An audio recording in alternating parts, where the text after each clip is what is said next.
So good morning, one and all, wherever you are here now, and we appreciate your participation and being with you all week.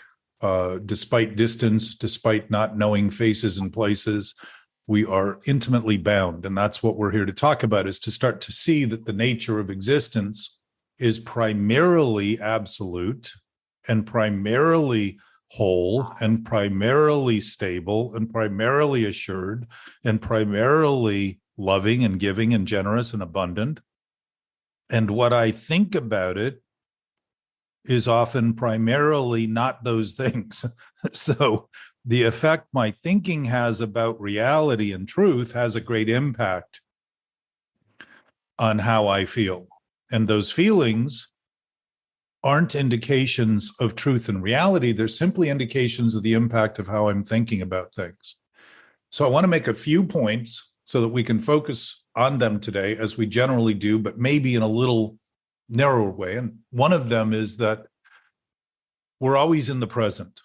The present is always where anything that ever happens, happens. Anything everywhere and anything everywhere we don't even think is an everywhere and or a thing. Everywhere, everything.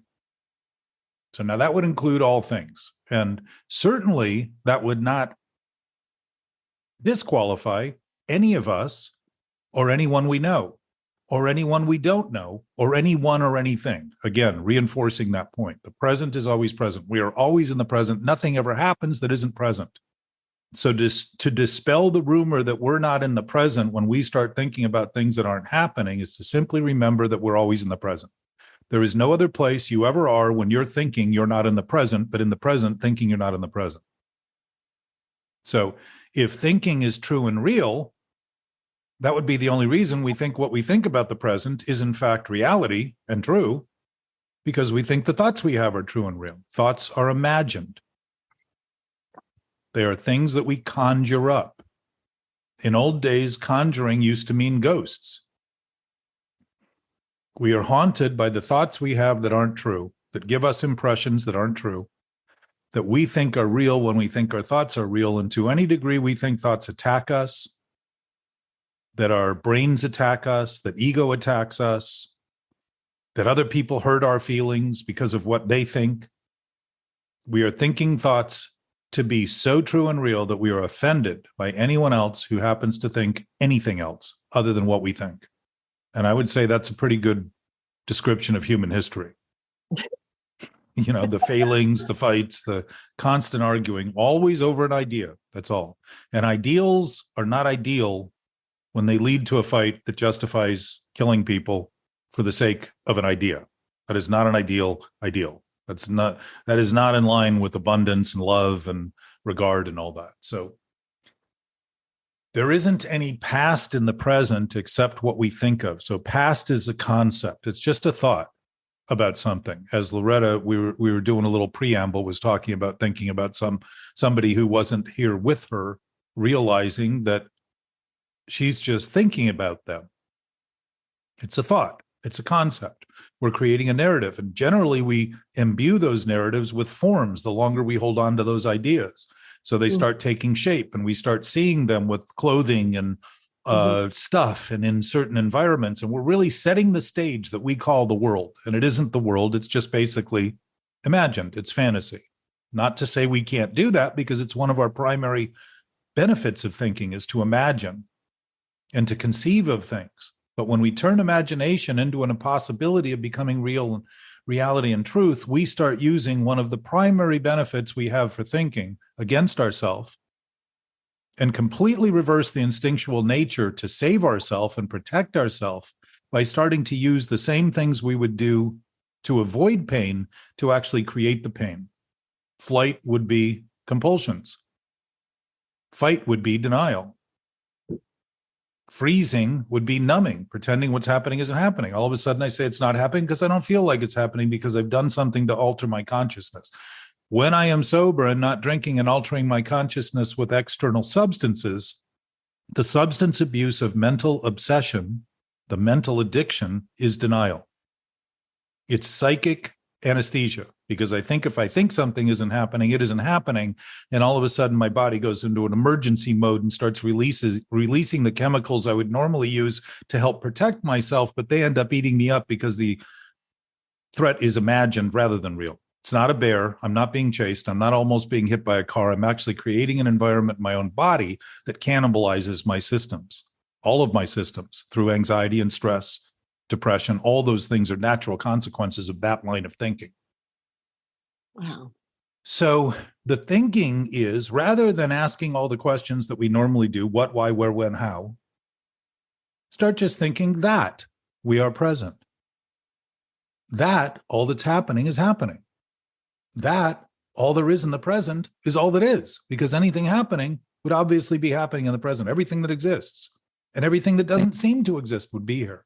All of the things that haven't even begun to be considered as being something that would be a basic fundamental makeup, subatomic, invisible things are doing what they're doing right now, regardless of whether we can see and understand them. They do not argue with what they're doing while we argue over what we think they're doing. Doesn't mean they're not doing what they're doing. They're doing exactly what they're doing for us to even question whether we belong here, whether we have a right to be here, whether we have a place on earth. We couldn't even ask those questions if all those things weren't in play to allow us the experience to even ask questions. But the shift is starting to see that things are happening, not what is happening, but that things are happening. That's very different because it isn't a question. It's assured. It isn't doubtful. It isn't asking a question. Questions are about doubt. Doubt chases questions. Questions chase doubt. Humans have been on a quest since the beginning of time, looking for an answer that apparently we have not found for as long as we've been looking, and as many have been looking. So it's a good indication that maybe we're asking questionable questions and not actually looking at the state of being and awareness as it is here now, which would solve innumerable questions, because there would be no need to ask if all of a sudden everything that is as it is, as we are with it now, and we have everything. That would certainly reduce a lot of questions as to where we should be, where we might be, where we could be, where what we should have, what we might need to get, who we want to be there with, and all those other things that people tend to spend their life trying to figure out. Because right now, if we have everybody and we have everything, and we are where we are, and we can't be anywhere else, then that would be the same case all our life. Our entire experience is going to have that same consistent backbone and nature. Nothing's going to change in that regard. And what's simple about what's absolute and what's actual and factual, because facts are factual because they're actual, is that they don't change. And that's what a principle is. It's something that stays stable because it's the laws of nature. It's the laws of the universe. They do not change. They simply are reckoned with when I act out of accordance with them. And the effect is friction, because what I'm thinking in relation to them doesn't work. And as long as it doesn't work, and I repeat the same thing, it will never work. And to think life's impossible because I apply that kind of thinking, that something that doesn't work will one day work if I keep applying it more, is exactly what obsessive thinking is about. It's a dysfunction on the layer of application. If I apply 2 + 2 and it's 4 and it works, I don't have to think about how I got there ever again. I just start applying it. If I've got a wrench and I know the size of the bolt and I put it on there and it tightens it or loosens it, I don't have to think about which wrench to use. I know. Boom, I act with certainty. In the same way we act instinctually to avoid threats, but in addictive thinking, we end up becoming the threat and create the threat, because it's a slow form of suicide, and we're trying to kill the self that doesn't even exist because it's only made up in thought. Oh, wow. It's only thinking about itself that we think we are when we start thinking thoughts are real and true. So we think we're the creator of thoughts. What does that mean? We can justify any immoral behavior because we now are God, effectively. We are in charge of reality and truth. We've created reality out of our own thinking, and all of a sudden can do anything immoral, unethical, hateful, spiteful, contemptful to straighten other people out, because we are the purveyors of truth and reality. And if that were true, we would be loving them and sharing with them the abundance of truth and reality rather than the crippling, fractured nature of the thoughts that are in conflict with themselves and think that everyone has to suffer along with the suffering I'm creating in my own experience so that I feel better. And isn't it interesting that we often say, there, but for the grace of God go I, so we can feel better than that person and think that God's given us grace and hasn't given that person any grace? Can't be true. Must have the same grace, whatever that is, whatever God is, must be shared equally if it's actual, if it's absolute, if it's loving, if it's abundant. It isn't at risk. It doesn't change. So if there are principles, they would be examples of an abundant state because they don't change. So what does that give us? Great assurance that when we align with them, and especially at the most fundamental level of our own thinking, when we start realizing what thinking is compared to what we've been thinking it is, that knowing nature, that law of the universe, that law of nature that has obviously allowed all inanimate objects to do what they're doing, to have them as they are today, in all of the innumerable combinations of ways, including our own body, to allow us to function and even experience, begins to be seen as something that's always been happening as it's happening, because it's always been in the present doing what it's doing. And it isn't something that I can rewrite, and I can think I can, but that's going to cause a conflict that I'm going to suffer from. Naturally, that suffering becomes the guidance system of saying something's wrong with what you're thinking. You can correct it or you can keep fighting for it. It's your choice. You're free. Ultimately, this reveals the freedom of love to give us the free will to allow us to suffer to the degree that we eventually come to terms with what we're doing and say, you know what? I don't want to fight anymore. And those moments of clarity we get have always been there. We just haven't been willing to see them because of the preoccupation of thinking that has seemingly engulfed our attention to the point that we think we're consumed by it. So if you doubt this, you're welcome to. That's a good thought. Doubt it and see how that thought impacts you and what the effect is. But if you concede that maybe it is and possibly it is, rather than simply say, no, it can't be, you might start experiencing something leaking into your system that seems to be leaking when in fact it's you becoming aware of what you've always known and simply haven't admitted in your thinking. So the last point is that essence is essential. What does that mean? We can't be exceptional to it.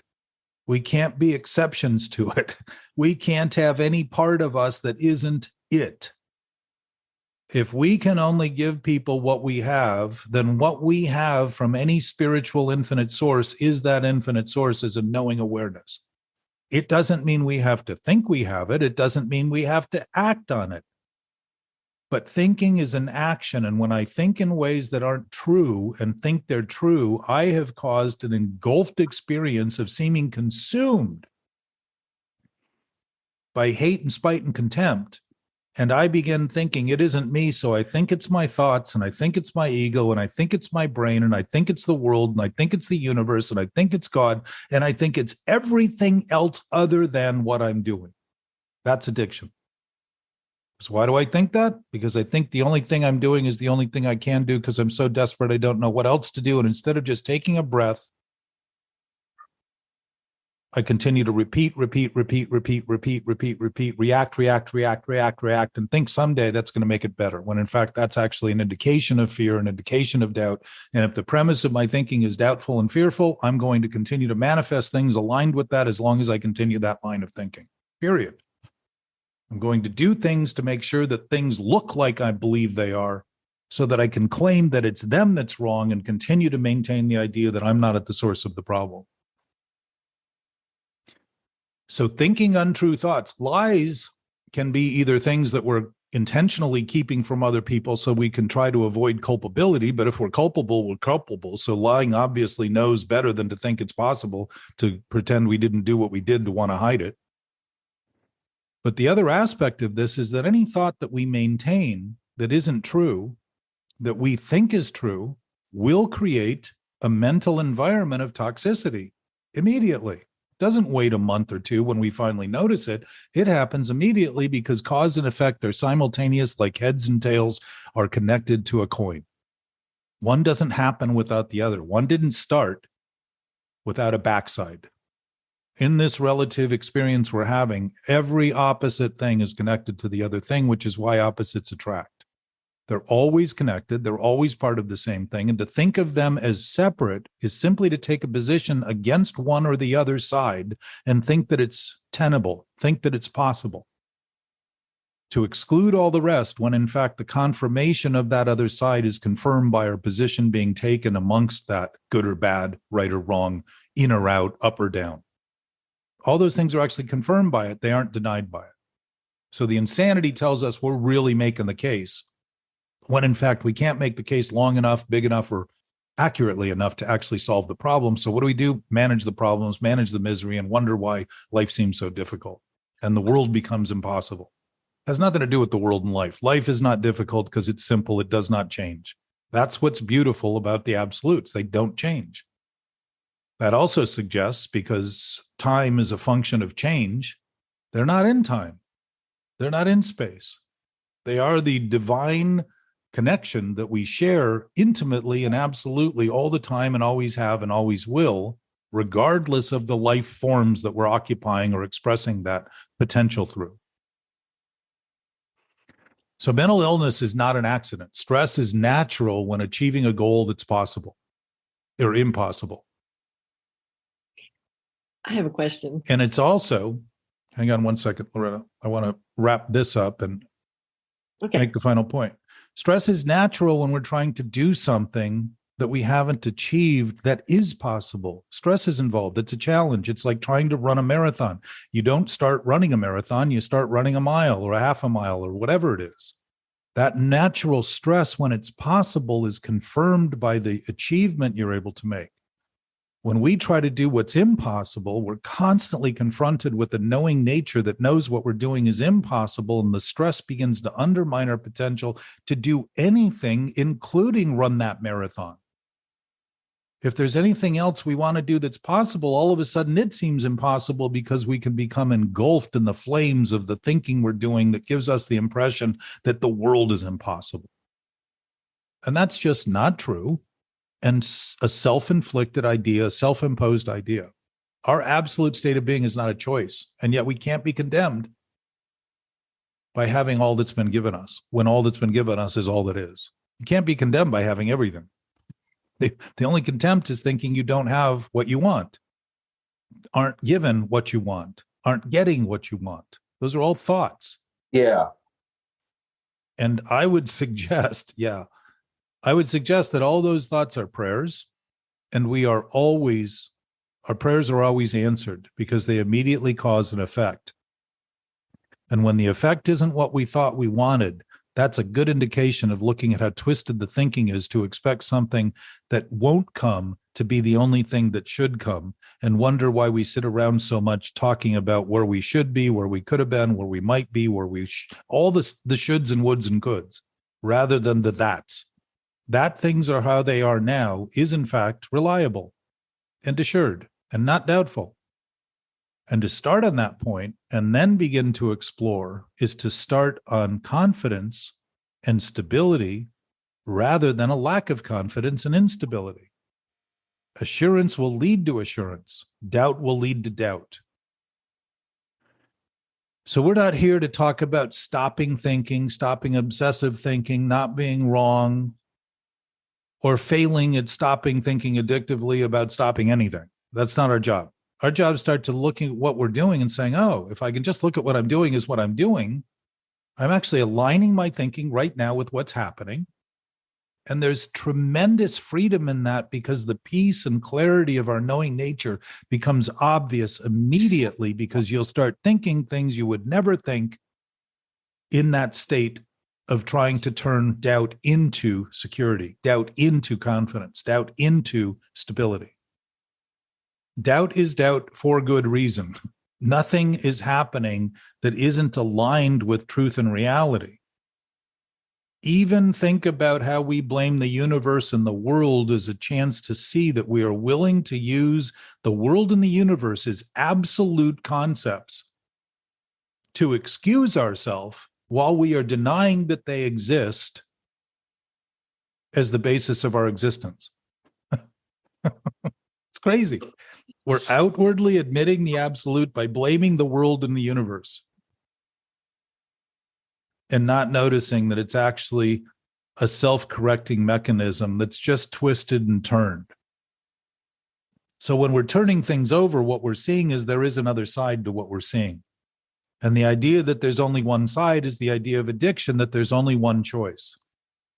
And it's interesting here that we would use choice as the excuse to not have a choice, and then choose to use choice as an excuse that there is no other choice, when choice always allows not to be chosen. Always. Always. Choice never has to be, choice is never mandatory, or we wouldn't be calling it a choice. We would simply be acting on the mandatory nature of the thought. We would be acting. We would be doing it. We would be performing that. So that's about it for me in a nutshell. Responsibility, freedom, and choice work together as the basis of realizing and experiencing our human functional capacity. And responsibility, if there's principles in the universe, principles are responsible then for how the universe works. Those laws of nature are responsible. And if we are products of that, we are responsible not by choice, not by giving or taking responsibility, but by simply conceiving we are responsible all the time. What does that mean? I am the cause of everything I'm experiencing in relation to what I'm choosing to do and thinking. My being nature isn't affected by any of that, but my human experience is affected by all of that. And it's starting to align thinking with knowing that my being nature isn't an effect, it's a presence. It doesn't have an effect because it's the opposite of the absolute is absolute. So it's a very different dynamic to start thinking about the being nature of my being, and not being something I think of or need to think of for it to be exactly what it is, because it's all knowing. It doesn't think. It doesn't have itself to think about. It doesn't do the things I do in thought. So those things I do in thought are specific to the thoughts I create, I choose to entertain, I choose the content of. And when I start thinking they're true and real, I start going down a path that is impossible, because the impossibility of my thinking is telling me correctly something is wrong. So that's about it. Good morning. Again. You could also segue into how in our society we think that one pill is going to fix you. Everything is set up on TV commercials like, take this pill and that will go away. Well, it doesn't. But so if with the I am right, you are wrong situation. No, I'm not. Yes, you are. So with that in mind, so let's say I call you and I say, Jack, I called you twice. Where have you been? And you say, no, you didn't call me. I'm kind of thinking that what I'm trying to sort this out, but I know that I did, but that doesn't mean that call went to your phone, and your Exactly. truth might be different. Exactly. Because, okay. It isn't so much true in the truth. We call what happens truth and reality. So when we call what's happening our truth and our reality, it really isn't real or true at all. It's just our experience. It's just what we saw as a result of what we did. Right. Well, I really know when I call someone, because I do punch buttons, but the point is that if you think they got the call because you did what you did, they have their own experience about what happened in relation to their call.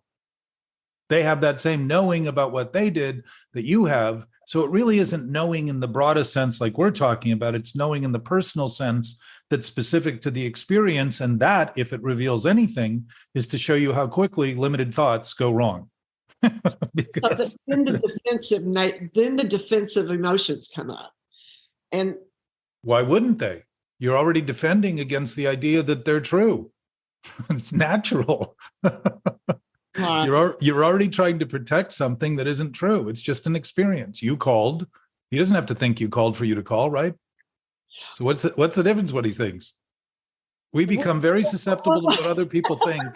When our thinking is in doubt, we become wildly susceptible to what other people think. And think we need to fight for them to think like we do. That's right. So crazy. I'm trying to figure out how to get out of it. So you're not in it. In that situation, though, you're not in it. Okay, but in that situation, I know you're going to use more words to craft the situation to confirm you're still in it, and then wonder how to get out of it. But the present time doesn't have you in it at all. Now doesn't have you in it. Only your thoughts about it is something that isn't happening have you in it. Right. You're not in it now, are you? No, I understand. Okay. But you're not in it. You're not in it. Learn how to stay out of, to stay. You don't have to. You're always out of it. The only thing that you're in is thinking you're not. That's it. Okay. I'm hoping this works. Well, listen, Loretta, if this contention that we're talking about isn't contentious, but is just a proposal of ideas that is actually accurate, then human history has been faulted and DNA has been infected by adaptation that's been based on stress that's been caused by human thinking. And normally most adaptation in evolution has been helping systems get better with the environment. But we've created an environment that's toxic, and the body probably doesn't quite know what to do with it because it's unnatural. It's a complete self-imposed dilemma.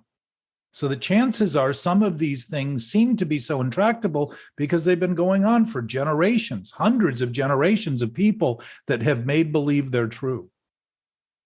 And to start looking at that is to start look at the entirety of human history and thinking as simply having been wrong, just like when Copernicus saw that we weren't at the center of the universe. And he started all of a sudden making sense of the orbits of everything lined up all of a sudden. Everything worked according to how it was working, rather than how all the twisted ideas people had about what the orbits were. So what happened on Earth? The powers that be said, retract your statement. We are at the center of the universe. Why? Because they had been promoting that idea to give them the claim they were in charge, and to have that thought threatened meant to threaten his life if he didn't retract it. And he thought, all right, I'd rather not be burned at the stake. I'd rather avoid that. And so I'll retract it knowing it's true. And it wasn't too long before everybody recognized that it was accurate. It just, all of a sudden then it wasn't as big a deal because now you didn't have one person try to keep quiet because everybody knew better. And that's been our plight socially as humans from the beginning. We think we don't count. So what happens? Very few people tend to make decisions for most of the people.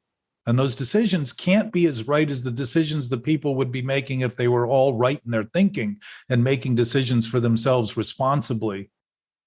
And the collective would then have so much abundance, people would be figuring out how to get rid of stuff and give it away rather than how to keep it and hoard it and build walls around their life and think that the whole thing is about this sense of loss and failure rather than the abundant nature of the earth. We have not been able to use all the resources on the earth yet, and we have overused them more than any other species.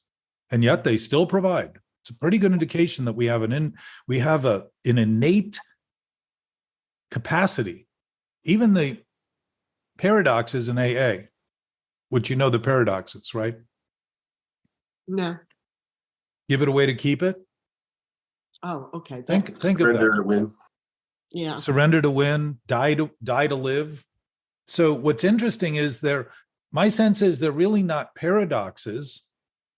We're thinking paradoxically by thinking backward. We've been thinking backward the whole time. My family's worth everything is saying no other family is worth anything. That's a setup for a fight. That is a setup to be at odds with other humans. That's a setup to put my family at risk in the same way that I put my own existence at risk by making believe that I am so right that I have to fight everything and everyone else to prove it. And the thinking doesn't go away when we stop doing any compulsive behavior. If it's drinking, drugs, sex, gambling, we just find new compulsions. new ways to blame other people, new addictions. Podcasting, yeah. But the compelling nature of the repetition of our demand to be heard and hear the story and come up with a new story and come up with something to help support the impossibility of this thoughts that we've been maintaining is a compulsion, because thinking is an action. Thinking doesn't just happen. And if thinking just happens and we don't think about it, it's not something we're struggling with. So the thinking we're thinking about is what we're struggling with. It's the choices we're making and the content of our thoughts that we're struggling with. And if those are things we're choosing, those are things we can do something about, because we're already in the form of that. We're already doing that right now. That would be part of what we're doing right now, not something that we can do or should stop doing. Because if I'm thinking about stopping doing it, I'm thinking about something that's already happened that I'm trying to stop. The train's already moving.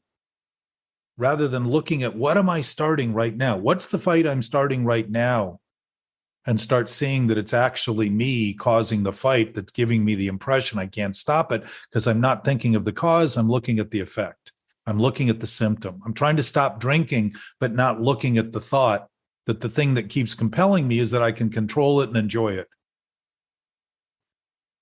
And a friend of mine says, whenever he controlled it, he didn't enjoy it. Whenever he enjoyed it, he didn't control it.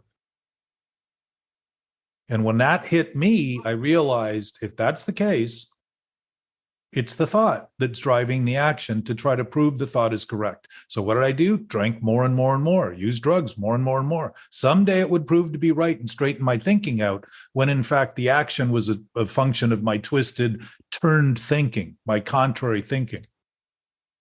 So the contrary thinking becomes obvious when we're not drinking and using, or doing anything that gives us the impression that we're better than we actually are. And denial is one of those things that gives us that impression. That is the psychic anesthesia of mentally obsessive thinking. Denial, defense, defiance, delusion. Think about it. If we're thinking about things that aren't even happening and we're asking how to let go of them, we think those things are real enough to be held, when all we're doing is holding ourselves hostage to an idea they're real right now. That's all that it is. It's all it's ever been. It's all it ever will be. It's just fantasy on crack, where it feels real. Think of our dreams. Our dreams feel real. They're just thoughts. They're just our brain working when there's nothing going on, and it's coming up with all kinds of stuff to express whatever it is we haven't been thinking we're thinking. They feel very real. Very few people sit in their dreams and say, oh, I should be sleeping. I'm dreaming. So how do you, when you are in a situation that you think is right, and you realize that, or how do you verbally with another person, if it's I am right, you're wrong, I called you, no, you didn't. So how do you get out of that conversation? I'd say, so I called you and I didn't call you. Let's move on. If we're going to be obscene, let's be obscene openly. I called you, but apparently I didn't call you. So what's next? What are you doing today? Well, that didn't work with women. I can give you my takeaway. I came up with a great takeaway that is just a standard thing. Whenever I'm having an argument, I always say, if we're even discussing it, it's obviously a possibility. And not only sometimes do I get other people's things wrong, but I even get my own thoughts wrong. Sometimes I don't know if I'm doing it right. So you turn it on yourself. You don't even argue. You just say, if we're even discussing it, it's obviously a possibility I didn't call you. And not only do I not do things I say to other people, but I don't do things I wanted. You can look at it for yourself. I'm going to offer you a suggestion, Anthony. That thing isn't sometimes, that's all the time. You're right. I like that, Anthony. Thank you. Yeah, because it stops me from, but the funny thing is when you can have that thing memorized so good, but in the heat of the moment, sometimes I'll forget that. And I'm like, that's not true. But it's great and you find, somebody told me, they said, Anthony, you misinterpret things that I say the way you want to hear them. And I go, if we're talking about that, that's obviously a possibility. And not only do I misinterpret things you're saying, but I misinterpret my own thoughts. And that causes me problems. So It's like you'll always find whatever you're arguing about, you can turn it into your own stuff, and then the person feels sorry for you rather than arguing with you. You know. And Loretta, because I dealt with something similar to what you're referring to yesterday. Someone called me, I called them back, I text them, they called me back, they said I never called them, and I was like, okay, cool, move on. And what I'm hearing from you is if that exchange continues, well, all you're really doing is expressing the idea you had about the phone call. Well, you would have picked up, or you should have picked up, or whatever it is, the scenario you're repeating, but you're basically saying that the possibility of neither of you received a call because it just didn't come through, it doesn't exist. Like, its only reason is one of you ignored the other, which clearly isn't the only factor.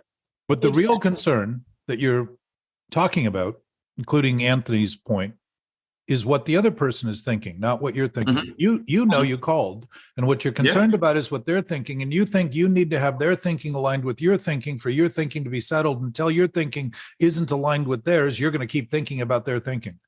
So what do they have the choice to do? Just like you do. Have the choice to think what they want. We all do. That's the one thing we have, is the choice to think whatever we want. So to think that they will only be thinking what you're thinking is to think that your truth is their truth. Right. And in fact, it tells me there is no truth in that. It's just an experience. Right. It's like when people say, we got the cell phone call drops, and everybody tends to come back and say, I don't know what happened. I said, well, fuck, if we knew what happened, we'd make several $1 billion correcting the entire cell phone industry. Because apparently everybody who's involved doesn't know what's happening either for that to be happening. Right? I just blame Verizon. Yeah. And you have T-Mobile, right? And we're not going to get into text. But notice the investment we have in everyone thinking how we think, rather than saying, if I knew what I did, wouldn't that be sufficient in terms of knowing if I know? Well, and yet it isn't when it comes to that sicker thinking. It all of a sudden becomes now a crusade to prove and to argue and to all of a sudden disqualify somebody as even being worthy of any kind of interaction, writing them off completely, hating them, saying, I'm never going to talk to you again, simply over my insistence they think like I do. Right. And I'm kind of talking about communication, but too, here, because I think it's important to communicate. What does your caller ID say? On your phone log, does it show you dialed it? Oh my God.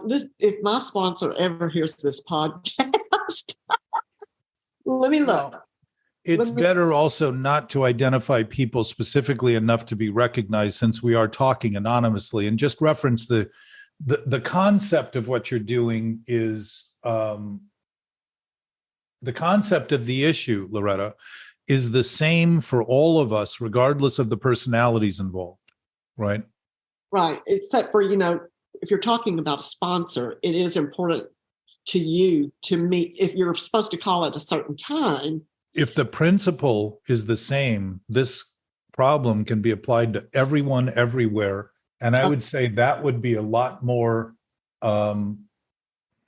inclusive and a lot more aligned with an abundant, absolute thought process than specifying it so that it only qualifies to that person. And if you have a solution, you now need to rework. It's like saying 2 + 2 is 4 only in the one instance when it happens to be the math I'm doing for my taxes, but then doesn't apply through the rest of the year to all the other math I'm doing. And I need to reconstruct the whole basis of it.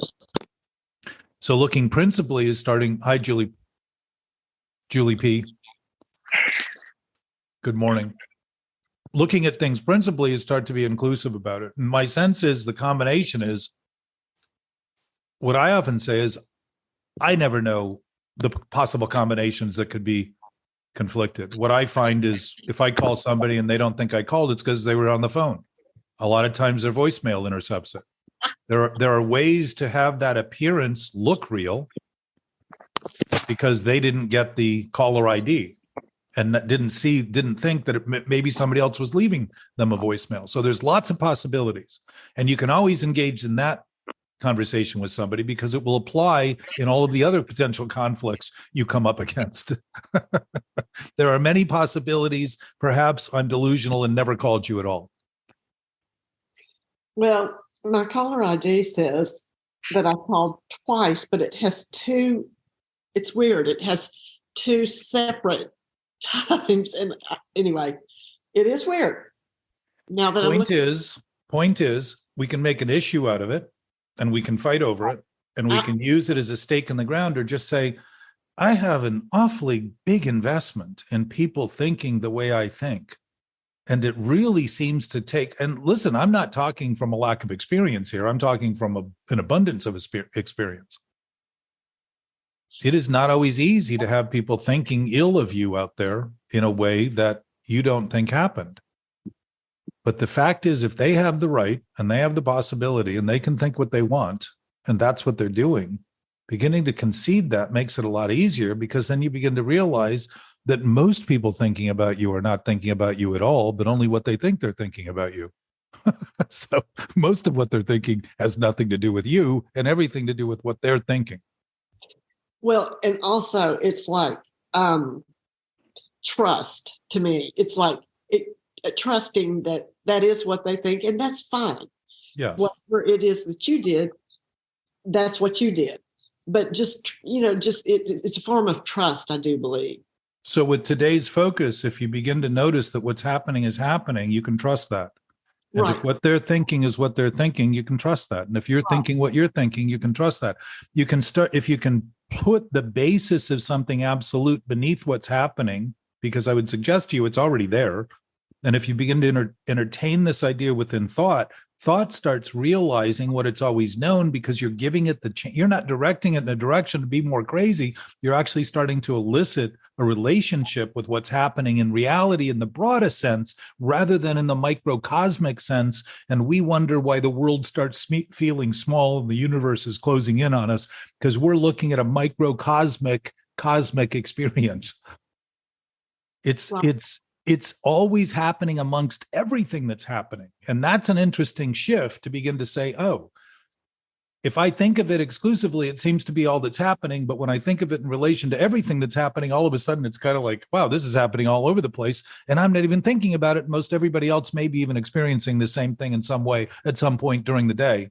And I don't even bother to think about them. That's interesting. If I cannot think about them, what am I thinking so much about this for? I must think what I'm doing is right and real to be willing to fight for it, because I think my life is threatened if I don't get that point across. And they don't trust me and I don't trust them. And if relationships aren't built on trust, then there's no relationship. And in fact, all of our relationships are trustworthy, because we wouldn't be relating if they weren't.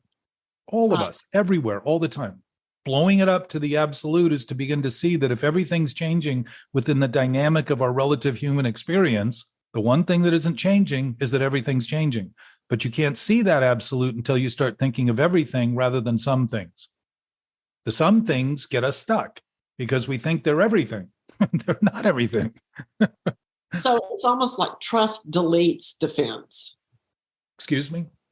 It's like the word trust deletes defense. If you trust that someone is telling what they think, you have no defense or argument, because you trust them that that's their reality, and yours is different. Well, the ultimate trust is seeing that it isn't reality. It's just a conclusion that you think is true. Okay, that's all. I used the wrong word. No. Don't worry about using the wrong word. Helps to make the point, because starting to see that when we look at our words, when I think something's true, I think it's real immediately. What does that mean? I'm holding something hostage. I'm holding myself hostage to an idea that can't be true, because truth and reality are already true. They're already real. They don't need my thinking. They were in full force well before I was conceived, well before humanity, billions of years. We represent a speck of time on the time spectrum of how long truth and reality have been true and real. So for us to think that that's what we're doing puts us in conflict. It doesn't mean we can't have confidence in what we're thinking. It doesn't mean we can't come to conclusions that we think are accurate. That doesn't mean that. It just means that it really isn't true in the true sense. And as a result, it really isn't real enough to fight over, because all it is a thought and conflict. And the fight isn't with the other person. It's in our own head over what we're thinking. So we want to make sure we share it with somebody else, because we're generous by nature. And we want to include anyone or everyone in it. And we've done that really well as a species.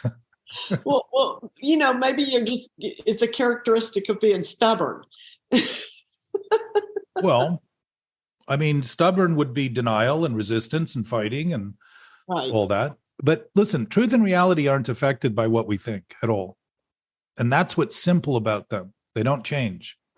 So that's what's reliable about them. And that's what's trustworthy about them. And that's what's dependent of all that. We were talking about the paradoxes earlier. And one of the paradoxes is that we gain independence through dependence.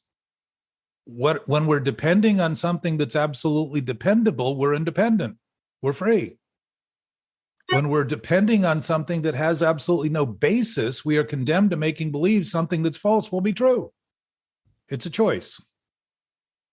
And for me, living that way gave me the impression when I drank alcohol and I did drugs and I did other things and still do other things. Potato chips, probably my biggest venture these days. Now with avocado oil, by the way, Santiago, something we do. Santiago introduced me to the best potato chips. I mean, I hate telling people I love potato chips because they give me better potato chips. So in one way, it's very pleasurable. In another way, I'm saying, here I go again. I am the dealer. Exactly. I want some. But there's a potato chip called Boulder, and they use avocado oil. And Katie is very specific about the kind of oils she uses. And I think, well, so these are healthier potato chips. I don't want a small bag. I'd like to eat the big bag. Well, Lay's potato chips pretty darn good. Yes. Safflower oil, I think.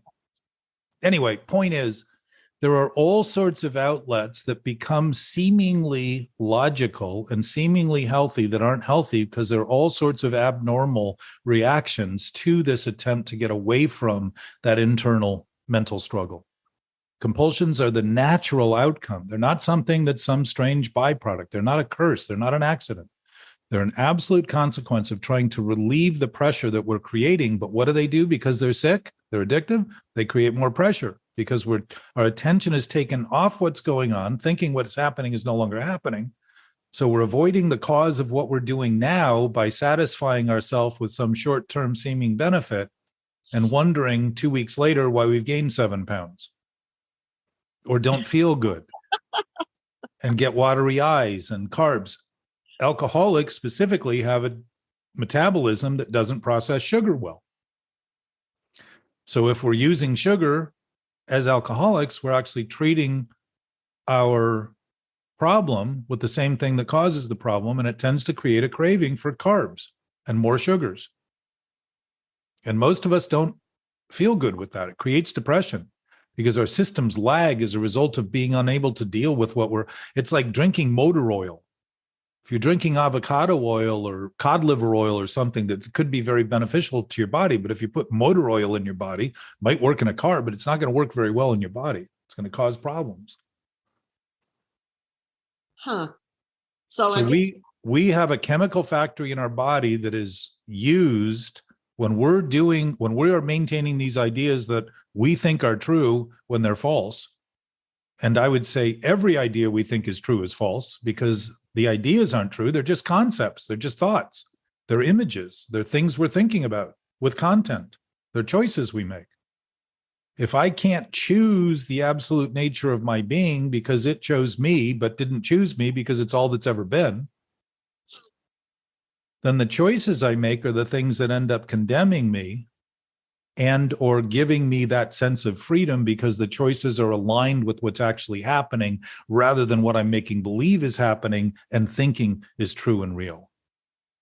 I'm never compelled to think things that are right as true and real because I apply them immediately and they work. And the fulfillment of seeing something happen as a result of what I do is so great. I don't need to spend time wondering how to fight anyone or anything because I'm just thankful and appreciative and grateful because I'm actually expressing the abundance of nature rather than acting unnaturally, trying to prove that I'm in charge of it. And I can say, thank you. You just saying that makes me think, there's a lot of times that I would keep pressing an issue until it became true. And then it wouldn't become true. Exactly. And then what do? You continue it. And you continue it. It's going to work itself out. And then it's 2 weeks later. And it hasn't happened yet. And now I'm an idiot. No, you were an idiot the whole time. You just wanted to think you were brilliant. Mm-hmm. That is the story. If I was to write a narrative for my life, that's the story right there. Yes, it is.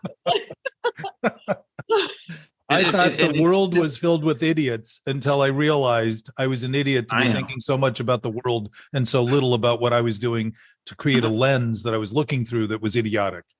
Well, and you so you brought up something I've been wanting to share with you.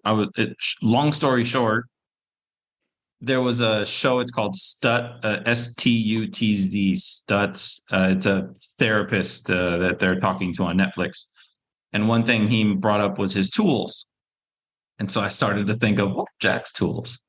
And it might even be the name of your book. You can quote me on this one or make whatever you want from me, but it would be that's a thought.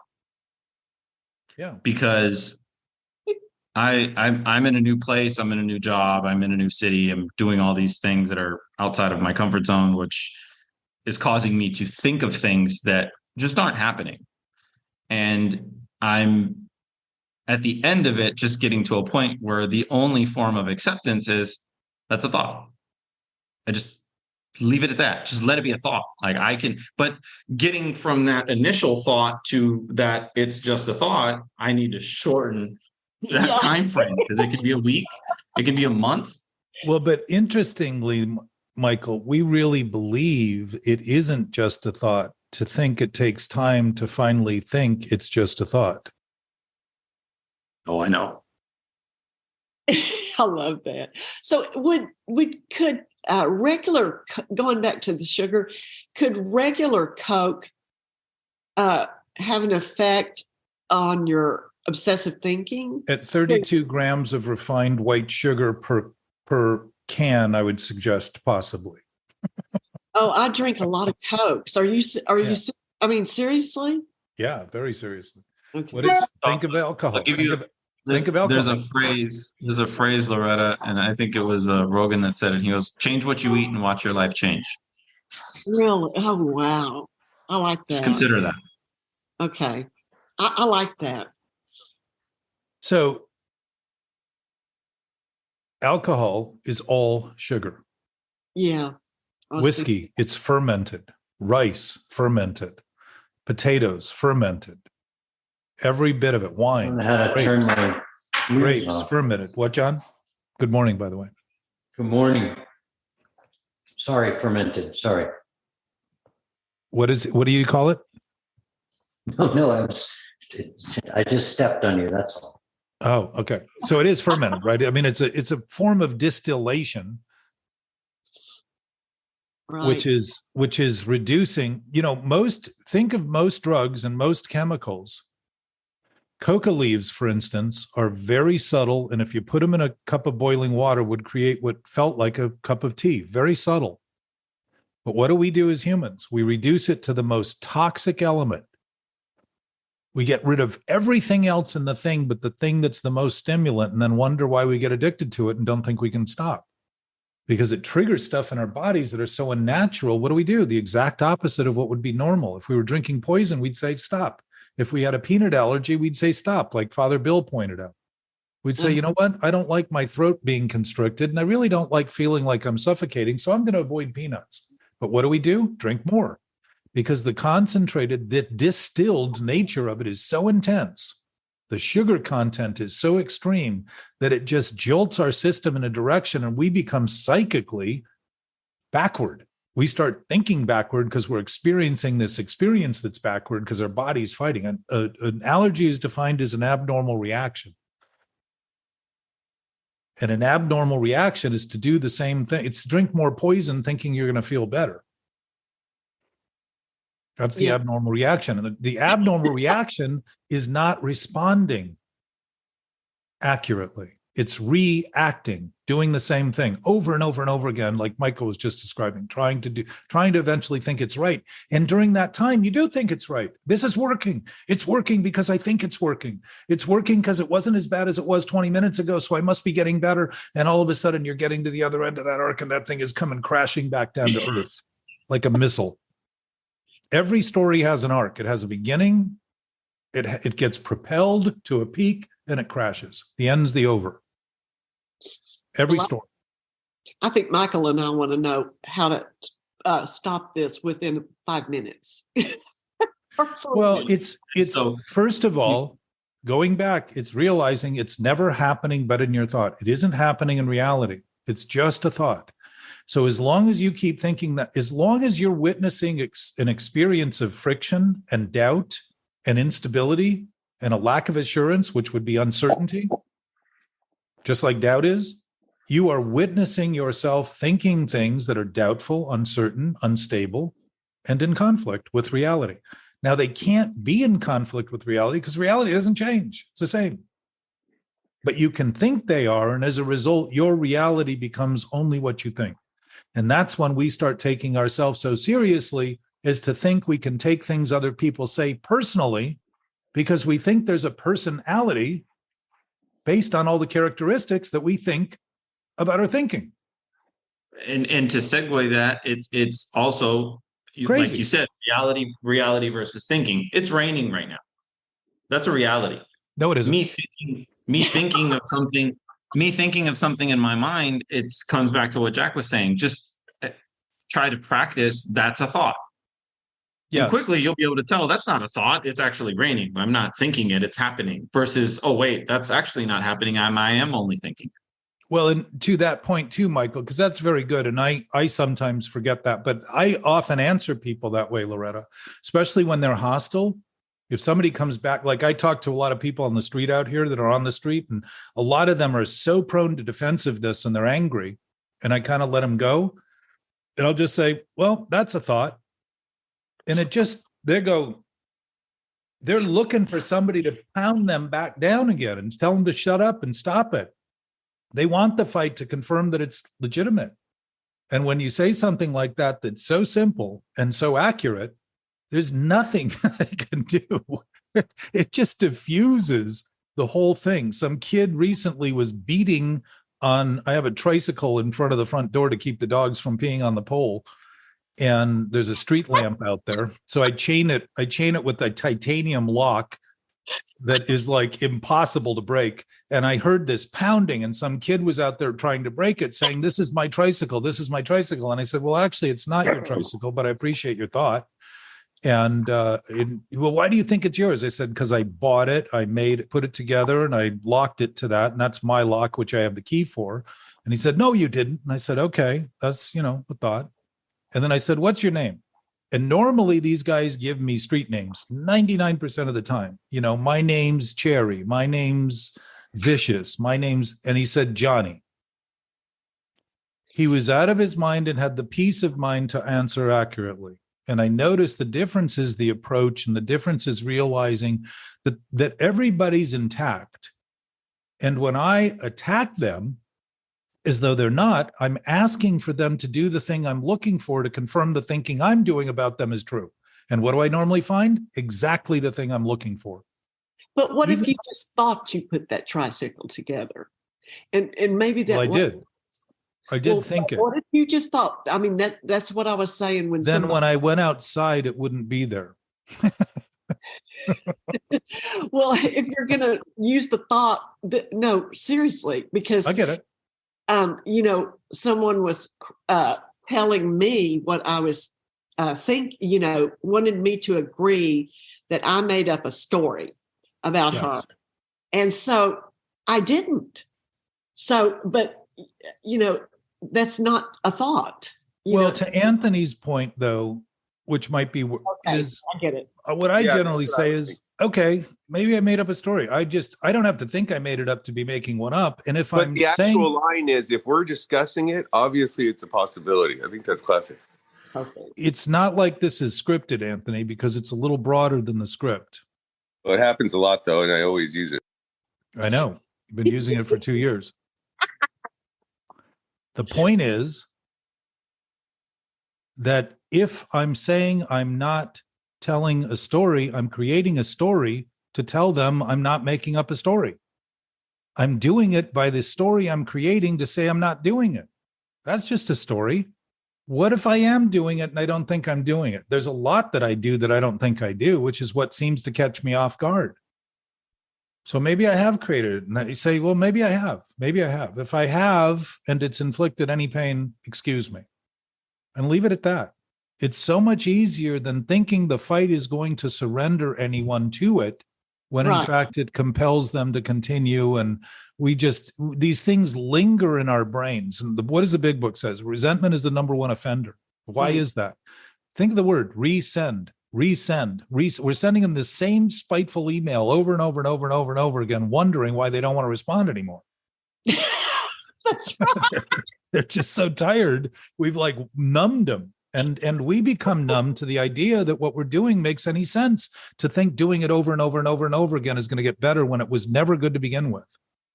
Wow. So, and Loretta, also be assured that that knowing sense in other people is so much greater than we give them credit for, when all we're focusing on is what they're doing and the way they're doing it. And we're thinking how they're doing it is the only thing they're doing, that their primary focus now is all about what's wrong with us, as though our own awareness is any less than what we're claiming their awareness is. What we're really doing is using their awareness of what we're sick over to justify distracting ourselves from our own awareness of what we're sick over. And now they're giving us the benefit of seeing ourselves through perspective, because apparently when I get to that point, that's the time it took, Michael, for me to get to the point where I had the chance to look, because I wasn't willing to look at what was happening until I used the perspective to look back and say, oh, if this is me doing this, wow, I have been avoiding this for quite some time. I have been thinking I wasn't doing it for quite some time. And even if it isn't being done in the way they described it, the fact that I'm engaged, to Anthony's point, at all makes it a possibility that I am engaged. And if I consider possible and maybe rather than no, there's a lot of possibility and maybe, and there's no possibility and no. It's only a fight to confirm no. Just like. And then the fun part is also not only is it a possibility, I lock up my own feelings tighter than I locked up this tricycle. I'm so closed on certain, like you can use it, and then the person's looking at you going, wow, this is really interesting. Instead of just trying to defend about a tricycle that he thinks is his, you could talk about deeper things. Yeah, absolutely. That's how you don't want things to leave you. You're so convinced that things need to be yours that you'll lock it up until you hear somebody, there's just so many different scenarios you can play on that. Well, if we're relying on something absolute, we're beginning to introduce into our conversation something everyone else already knows. And that's if we are trying to convince them of what they should be thinking, what we know, and we start introducing to them what we know they know. Yeah. Not the details of the story we're arguing over, but the essence of our existence. The difference in the relationship is now being given an opportunity to notice that the failure is a guidance system to an awareness of the totality of our existence. It's a chance to really address it in a way that's so unexpected, because what I always tend to expect is more of the fight. Why? Because I'm just about always ready to fight when I don't think I'm doing what I'm doing. I need to make a mess before I start saying, oh, like to Anthony's point, I'm the middle of the mess. If there's a mess, it's a good possibility. I don't even have to admit, yes, of course, absolutely. There's a good possibility I'm involved. Why? If I didn't exist, it wouldn't exist. If it exists, I'm involved, period. And so what does it do? Broadens my horizon to start to see that all of the problems out there are stemming from this same form of thinking, all of them. And all of a sudden, I start thinking in absolute terms about everyone rather than specific terms about someone, and thinking that someone is separate and I can solve this problem with them, and then I'll get to everybody else, when in fact, all I take to everybody else is the same specific fight that I just learned and thought was right, because now I won again. I did it the way I thought. Then now they finally agree with me. And now I can go brutalize the rest of the world for the rest of my life because I finally got better. That isn't better. That's getting better at getting worse. Yeah. It's crazy. You really stunt your relationship, you know? Well, you don't actually, but within the confines of your human interactive capacity, Right. we become crippled, emotionally crippled, spiritually crippled, all those things. And none of them are true, but they're true for the experience we're creating because we have now set the stage with crutches. We have broken our legs in the story we're telling about who we think we are. And just to set the stage, so what you were talking about, Jack, is you were fighting with a grown man over a tricycle. Well, I don't think he put it together. That, by the way, Anthony, has never been ridden because it's been locked to a post the whole time. I basically, I hold that tricycle in contempt. Well, my dogs would pee on it. Huh? My dogs would pee on it. They would think it was, as good as a post. If you look up Venice tricycle, you'll see 100 photos of it. People take pictures of it all the time. And it's the fifth one that's been out there. It's been about 12 or 13 years. They rot and people beat it and, sit on it and break it. And I eventually replace them. But it works with the dogs. No, it doesn't. What was interesting is we had our bikes tied to that pole, just to talk about instinct. We had a dinner party and put our bikes on that pole. And I watched a dog come up and he was only able to go around half the pole. And he walked to the next pole and did a 360 and then pissed on that pole. And I thought, a dog will not pee unless he knows he's smelled every possible scent because he wants to make sure he's getting them all, not some. Right. So I put the pole. Dogs don't. The concrete was dark from the urine that had been there. It had been wet for years. Wow. So doesn't that sound like us though? Circling and circling and circling and thinking we've got to get to the other side. We got to get to the other point. We got to have people understand and agree and all that until we finally feel like it's okay to pee. Like mark our territory. I wanted to circle back with Les, but I think he might be napping on us.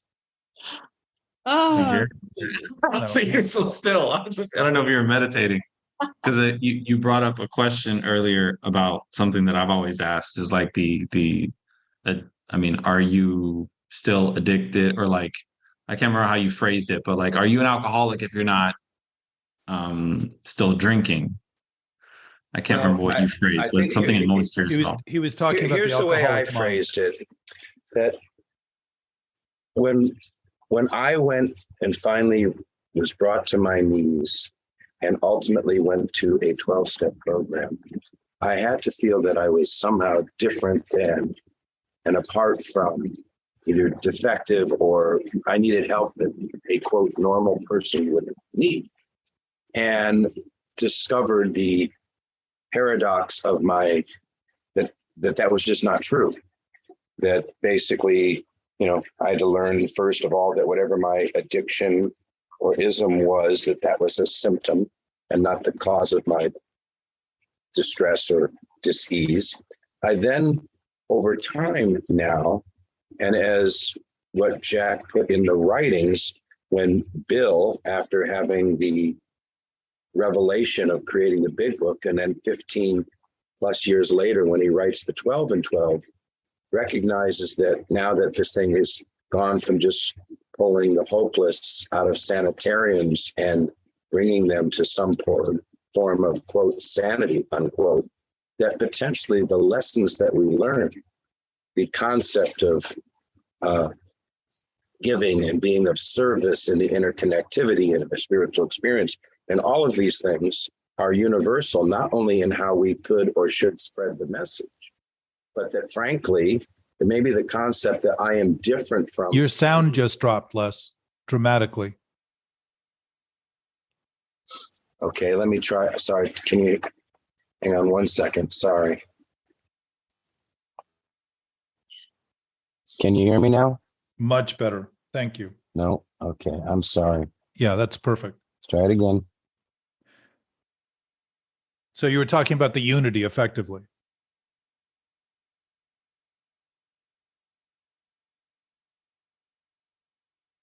You there? Can't hear you. At all? Yeah, I can hear you now. We can hear you. Shoot. I think so. We can hear you, Les. Can you hear us? I think he can hear us. Hear me now? He always says the same thing every time, so we know what he's going to say. I don't know why it's we try it differently then. Isn't it funny how clear your hearing came in during Anthony's point? Yeah. Oh, goodness. Nice to meet you, Anthony. Just let it Can go. you hear me Les. now? Let it Yes. go. Yes. Are you able to hear me yet? Yes, sir. Okay, sorry.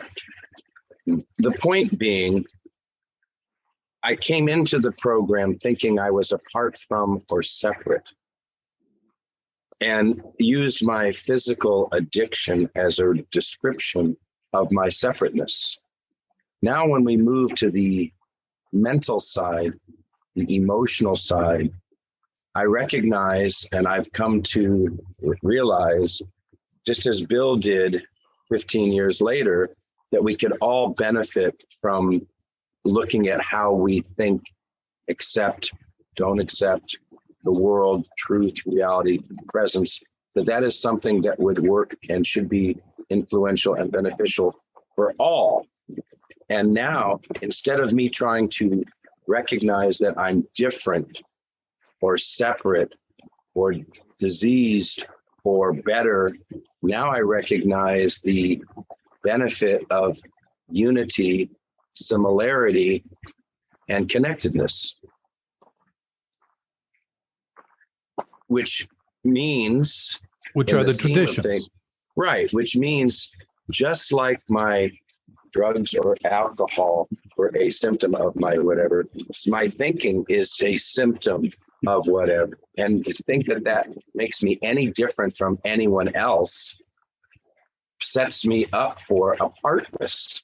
And once we break that down, and once we get past that, and once we say, like you do here, okay, you think you made the call. I think I didn't get it. So what? Let's move on. Let's enjoy the moment. Let's talk about where we can go, or we can, do whatever. I find that to be, I think that's the natural fruition of the understanding of the things that we work on, such as acceptance and forgiveness and things like that. All the principles. Right. Yes. Yeah, because they apply to everyone, everywhere, every time, because they're always present. They're always available. And the consequences we face that we don't like are simply decisions we've made that are not aligned with the laws of nature and the laws of the universe. That's it. Well, One of the points real quick, because I like to use these, my sense is this discussion is really developing now into the holistic, unified potential of our human potential capacity to express these principles in all our affairs. right. And now we're starting to think more about not so much the problems we have during the week, but the potential we have during the conversation to look at this as a unified field of awareness that we all share naturally. One of the things to recognize, Les, and I'll point out, is that it isn't about getting over what we're doing, because that's an idea we're somehow leaving it behind. The potential to think these thoughts are right is ever present. The freedom, the neutrality the book talks about that we get in relation to alcohol is the not fighting it anymore and starting to see that all that's ever caused the drinking was an attempt to prove the thinking was right and real. So what do? Something I can't ever prove, because I think if I can prove the impossible to be possible, I am in fact the creator of reality, while I am denying what is possible the entire time, because I'm acting in ways that completely confound any logic or reason. And they threaten my survival, because every compulsion is an act of suicide. It's a death wish. They're never healthy, and they will always lead to less health, period. So the point I'm making is, if we can see the freedom we have by acknowledging that the possibility of having these thoughts always is present, because the freedom of the presence allows all things that are possible, including thinking that the impossible is possible, is one of those possibilities. It doesn't mean the impossible is possible. It means that we can think it's possible. And the ramifications of that thinking will always be the same, just like the principles. So when we're experiencing the consequences or the effects of the distress, the friction, the thoughts about what other people are thinking, we can always track back and realize I am creating this scenario for me to be witnessing it, always. And that becomes a reliable GPS system, just like the thing in the car says, make a U-turn at the next available. He's telling you, you missed the turn, go back. And start to take a breath and reconsider what we're doing. And the issue isn't stop what I'm doing. The issue is start noticing that I'm doing it. And if you're in a personal relationship, this is what I'm trying to say. If you go to communication and go, you know what, the next, would you help me learn how to communicate with you by this experience? Because then you're talking about feelings, but if you're working in a relationship, you do have to go back and say, look, let's form a bond of trust. If you think I say something, please tell me. Yes. And because it's better to do that to me than. Well, you see, there's great openness in that compared to saying, no, I didn't, you're wrong, you're an idiot, and all that other stuff that tends to just basically feed on itself. Right. Interestingly, this cannibalization of thought, cannibals were never known in history to eat themselves. And if they did, there wouldn't be any cannibals. They'd have eaten themselves. They'd be gone. Mentally obsessive thinking is cannibalizing our own experience at the expense of thinking the food for thought is going to give us nourishment someday. It's going to be substantial. And the substance abuse we struggle with in mental thoughts is thinking something with no substance has substance. That's a conflict. That's a lie. It's thinking there's a denominator beneath the one or the infinite ideas I have about it. And if the denominator is zero, guess what? The numerator is canceled out.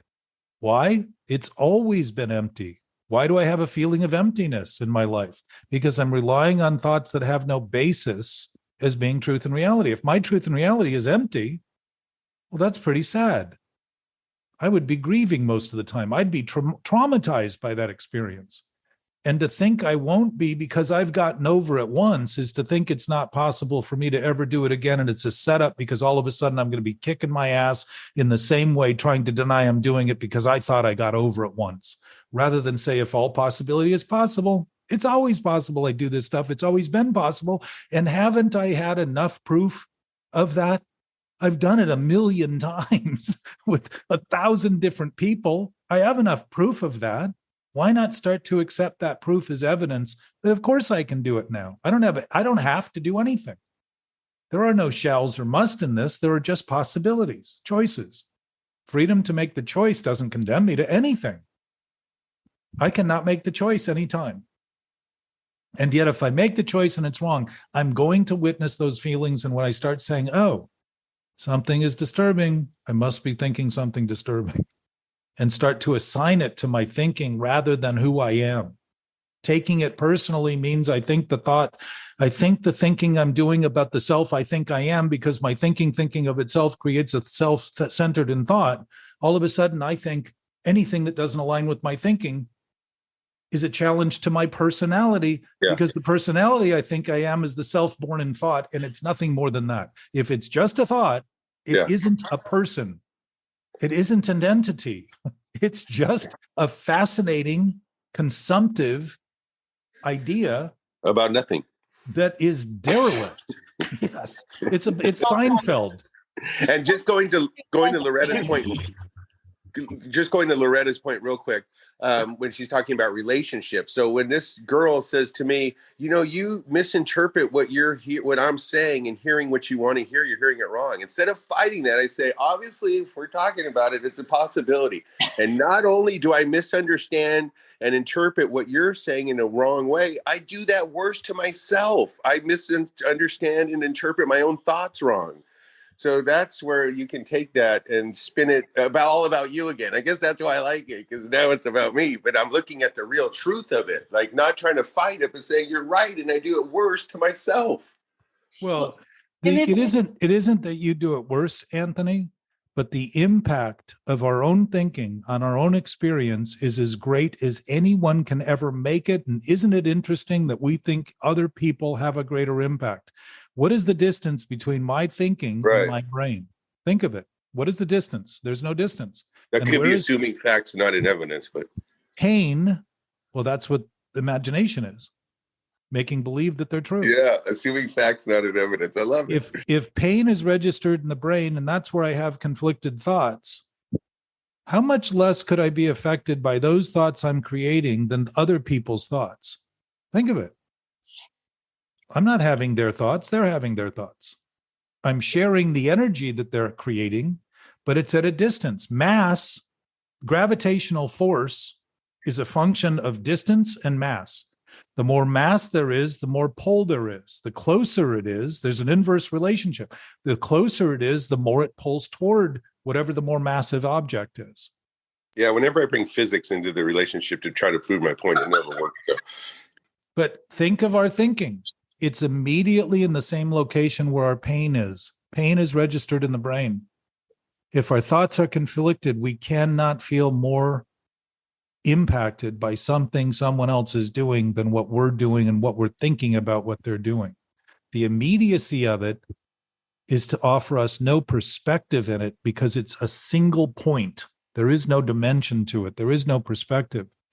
We have each other as a chance to interact and talk about these things so we can gain a sense of breadth and distance and look at it from different perspectives and keep saying, oh, it's the lens I'm looking through, as though the world disappears when I put my fingers over my eyes. It's the lens I'm looking through, the lens of understanding that I see things through, because that's the lens that sees things I can't see visually. So when I say I see what you're talking about, I'm seeing the concept you're discussing in the way I'm thinking of it, maybe not exactly as you're thinking of it, but I'm doing what I can to assess what you're saying in ways that I can relate to. So the relation that we're creating is based on that seeming understanding. Whether it's misunderstood or not will reveal in how well that track goes or that distance goes or how well we're able to express it in some meaningful way. But they're always in motion. Thinking is always in motion. It's never fixed. So to think we can fix broken thinking is to think that thinking in motion is broken. It isn't. It's doing what things do in this universe. They change all the time. When I'm thinking only about my thinking, I'm not thinking about all that is for all that are. I'm thinking about what I'm doing in my thinking. Thinking is an action. It's something we do, not something we are. You can't be what you do. So with that thinking, are you saying that all of your thinking is emotions? No, I'm saying all of our thinking is thinking. Well, it's just an image. It's literally an image that we create in our brain. They're ideas, thoughts, concepts. Does it have anything to do with emotions? Absolutely. Same with feelings. And is it possible, to redirect your emotions, let's say, and use them for your benefit, instead of thinking, using that emotion to paint or to write? Yeah. Well, I'm saying, is that the same emotions? Well, if everything's always changing, it's never the same. That's one thing that always changes. So it's never the same. It's always different. So when people say, I want to make a difference in the world, I say, don't worry about it. You already have. You already are. We already are. It's already happening. I want to see things change. They're already changing. Okay, now what do you want to do? The question is, what do we do with what we have? And if what we're thinking about what we're thinking is sick, we're tending to do sick things. It doesn't mean there haven't been great writers that are sick, that write about things that are sick that people can relate to very closely because it aligns with this sort of internal struggle going on. There's a lot of people that have written on that basis. Well, that wasn't really what I said. I was saying that redirecting your emotions to a different positive place where they work. That's what I was saying. But emotions are working to even think they're not working. Yeah, but they can drive your car here. Really? I've Oh, never yeah. seen an emotion drive a car in my Well, life. it's the truth. I mean, okay, let me put it this way. You can drive your car and park it right at the puddle of all the emotions. And you can also get your car and go in the middle of the puddle. Okay. But Loretta, if you're seeing them as flexible, you're seeing them as what the flexibility of your thoughts is creating. It's not something that's just, they're not emotions out there waiting for you to assign them to some job. You are a byproduct in your own human experience of expressing those emotions. As a result, when you hate somebody, you tend not to think well of them. You tend not to like things they do. Those aren't emotions saying this person's an asshole. That's you using your rational process to create emotions about things. Right. Remember we talked the other day. You're the one that assigned. Well, you're the one that, I mean, the person, you are the one that are assigning emotions to someone else. Well, you're not really. You're just experiencing what you're experiencing and thinking because you're experiencing it, you're assigning it to them as though you're the classroom teacher and said, here's an assignment. Take it. Well, you're just seeing them through the color of that lens. You're still assigning an emotion to them in your head. It's not okay. real. It's not a real. Thought. Exactly. It's just a thought. Yeah. Just a thought. But our feelings, Nice. think about our feelings as more than just emotion, because we talk about feeling guilty. We talk about feeling ashamed. We talk about feeling wrong. We talk about feeling bad. We talk about feeling conflicted. We talk about feeling attacked. Feeling goes beyond the emotions that we have. Emotions are more, we talked about this last week. If you put light through a prism, it breaks the light down into colors. And we always talk about our emotions related to those colors. So the light passing through us that we're capable of expressing, when we think it's obstructed by the shadows of doubt that we create in our thinking, begins to enhance emotions or minimize and eliminate. It isn't that they're gone. We're just using the blocks that we think are there in the names of the things we think we're doing that are true to give us this impression. We're creating that impression by the utilization of our thinking in that direction. For instance, if it is true that there's an absolute life source that never ends because it's always beginning, then we don't really die. We don't die. Who we are in our essence does not die. Now, we can think people are only their bodies, and we can think we are only our bodies. But in doing that, we create experiences of grief and mourning. But I would suggest that grief and mourning that we're really experiencing is the present experience of trauma that we impose on ourselves by making believe that we are not alive right now in an absolute sense.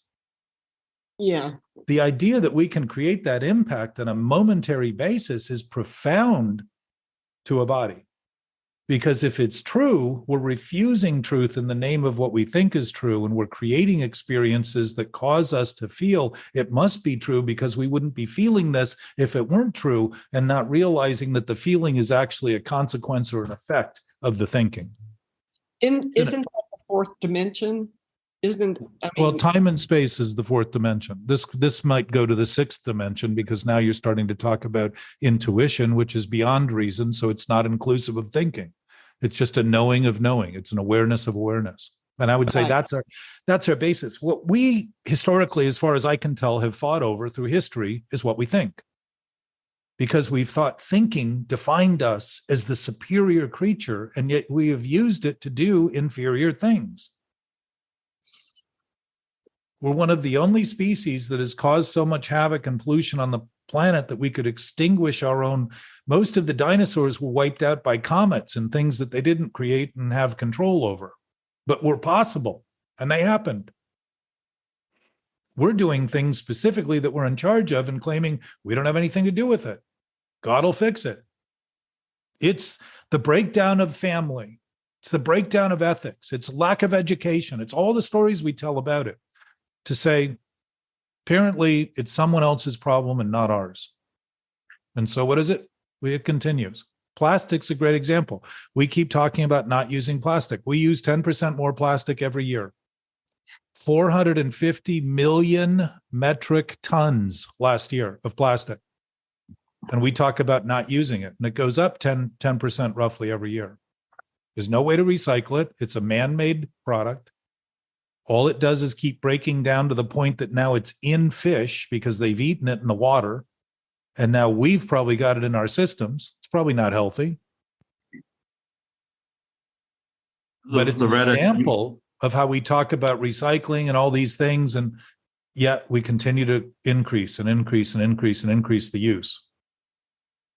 That's a human problem. That is a human responsibility. We've created it. We caused it. If we caused it, we can uncause it. If we make it up, we can unmake it. Except to the thinking we do that there's nothing else we can do, or that we're doing all that we can do when all that we can do seems to be increasing the problem. That's that same thinking at the macrocosmic universal level. Well, if you had, let's say, okay, this is from psychology. So if you create this like filter for yourself, okay, with respect, trust, and safety, or I guess, I don't know if it's safety, what am I, being safe. So when you stand up and say, look, I don't know what point you're trying to make. I'm trying to say, when you stand up for what you believe is your truth, I don't see that as a problem. You're fighting. I'm tired of everybody bashing me and telling me what I am thinking. I would say you're not tired enough, Loretta, if you're still struggling with it. Well, I just want them to start thinking about what they need to do to themselves. You know what I mean? I know. You would hope everybody else does it while you're not willing to right now. Well, so that's what it comes down to. That's what we do. We wait for everybody else. Well, I can't change anything because nobody else is ever going to do it. Well, that's interesting. I would discount myself as counting. It's the Al-Anon. It's the Al-Anon concept. Well, give me the Al-Anon concept then, and let's straighten this out. Okay, the Al-Anon concept to me is someone who will sit and tell me what is wrong with me. Right. Now, my point is, why can they not just decide to fix themselves and let me be? Well, because you have decided that you want to fix themselves and not let them be. You're just saying right now. You're saying right now what they're doing is so objectionable that you wonder why they're not doing what you think they should be doing. And you're doing exactly what they're doing. In other words, thinking it's right for you and not them. No, they're being rude. There's rudeness. There's reality of rudeness. I see. Yeah. Oh, good Lord. So the world has been fighting over rude. When you're pushed to the wall, it's like, eat up. Are you pushed to the wall, though? Has anyone ever backed you into a corner and forced you to take what they said? Or does it just feel that way? No, I'm going to tell. Yes, that has happened. That has happened. Okay. And what happened? Traumatic experience. Did they force you to take whatever they were saying because you were in a corner? No, they surrounded me. Okay. You're probably not coincidentally frozen. I was trapped. And Loretta, we missed that. You froze up for a minute. I was literally trapped. And so these women were really attacking me verbally. Okay. Now, I'm not going to sit there and think, well, that's a thought. I mean, so let's excuse that one instance where you had absolutely no other choice, and let's start to include all the other times you had choice, like right now. Okay. All right. Okay. So let's just exclude, because if there's something we have no control over at all, then we have no control over it. That's the end of that. To think of that as the thing we need to focus on would be to make believe that something we have no control over will have control over it if we spend more and more time, and there we go in an addictive pursuit.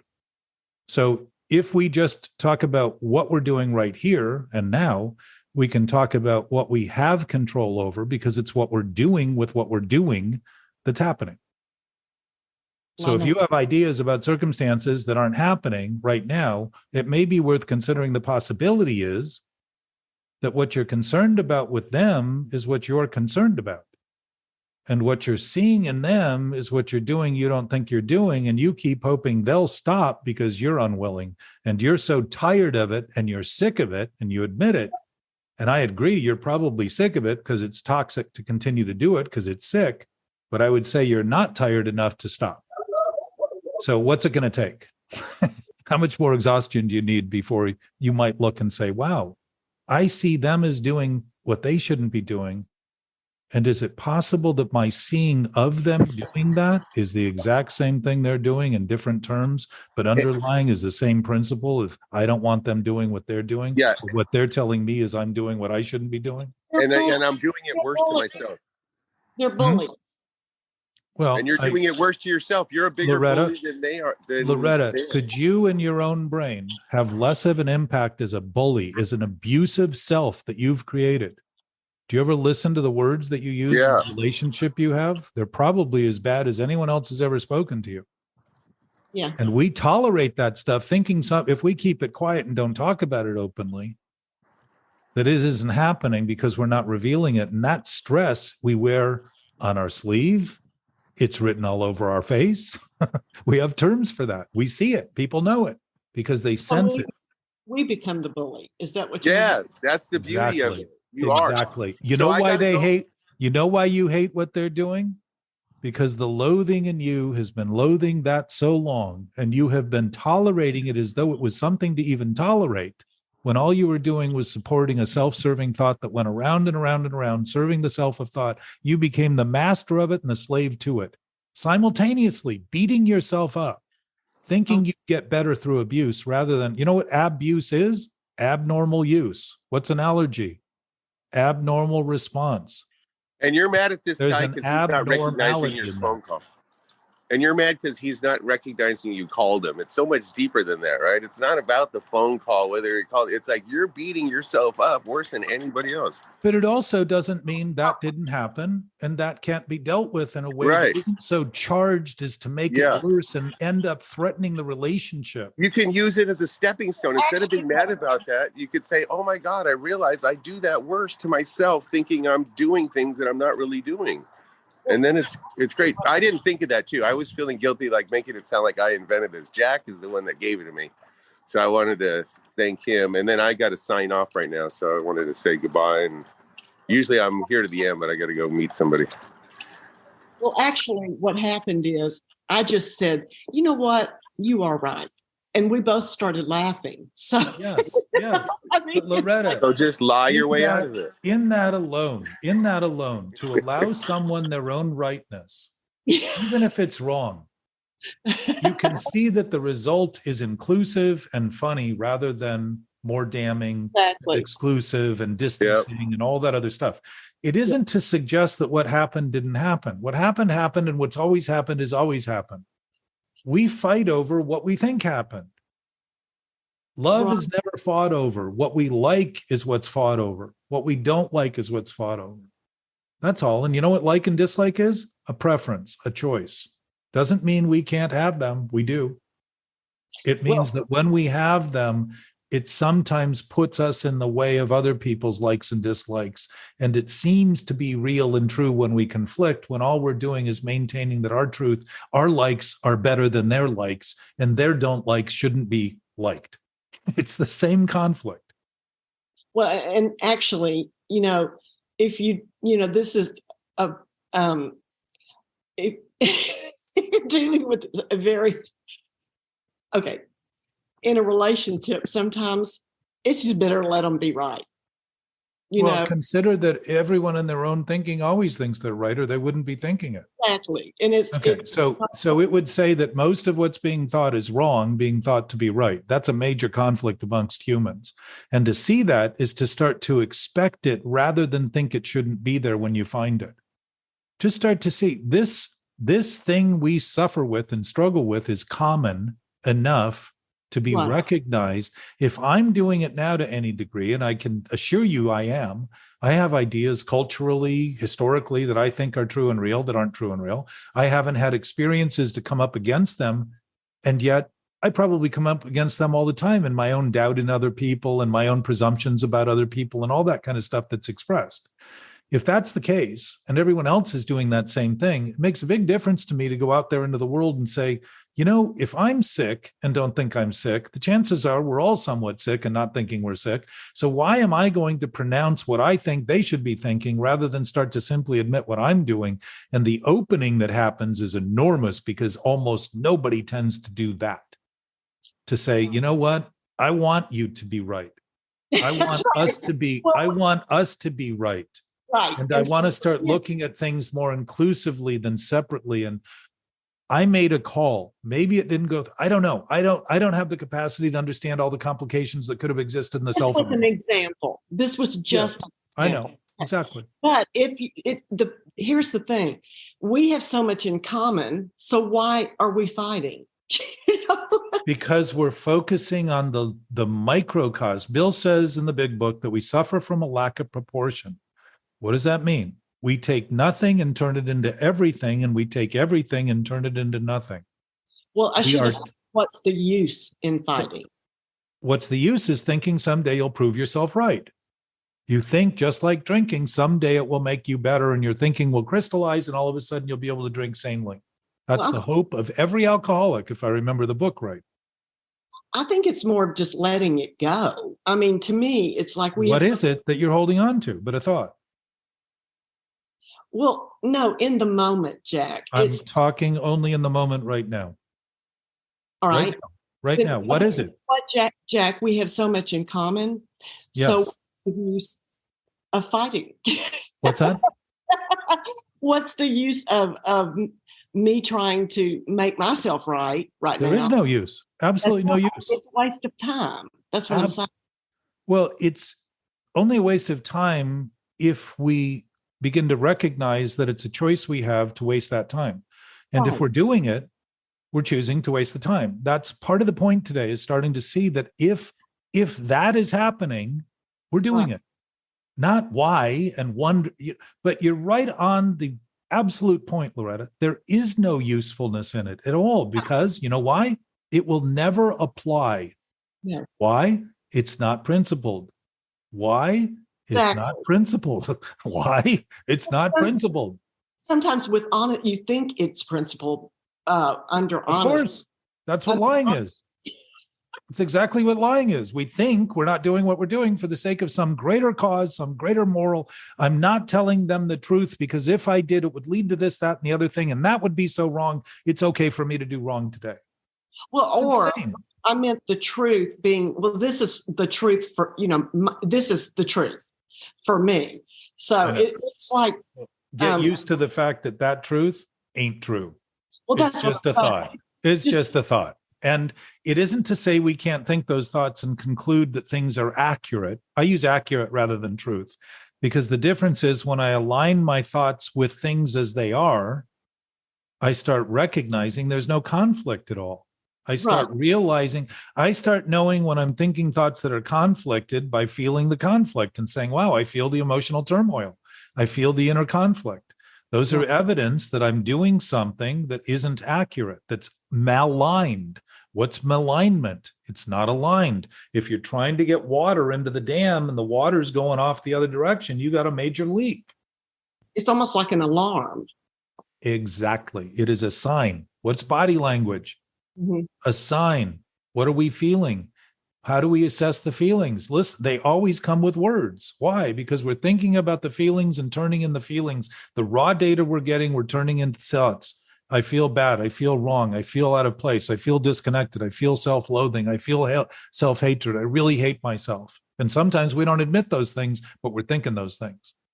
Right. So if those are the things I've been thinking that I didn't think I was thinking, I've been thinking them so long that I think they're normal, and they're not normal, and they're not going to be normal. And they're stressing my experience and undermining my ability to be healthy for anyone, anywhere, all the time, rather than start to realize that my nature, if I begin to notice that I'm not even hanging on to those things, but to think I hang on to them is to think they actually are something to be hanging on to. I start thinking about those thoughts accurately, and they begin to dissipate because they were never anything more than I was making of them. I'm not really letting go. I'm letting go of the idea that I had something to hold on to. Now I'm starting to say, oh, wow, It's an There was emotional. nothing there the whole time. It was a complete self-induced state of a trance, a coma that I was in, pretending that what I was dreaming about. Remember Johnny Got His Gun, the Dalton Trumbo book? About the guy that he'd lost all of his sense. He lost his arms and his legs and in the war, and he couldn't communicate. He couldn't talk. He couldn't hear, but he was alive mentally on a bed. Okay. Couldn't communicate anything to anyone. Couldn't write things out. He basically stripped the human of all of its ability to communicate what was going on, but he was still there intact mentally. Very famous book from the 60s. But the point is, our body language is a guidance system to help us recognize, offer perspective on what we're thinking. Thinking is primary to human existence because it's where choices are made.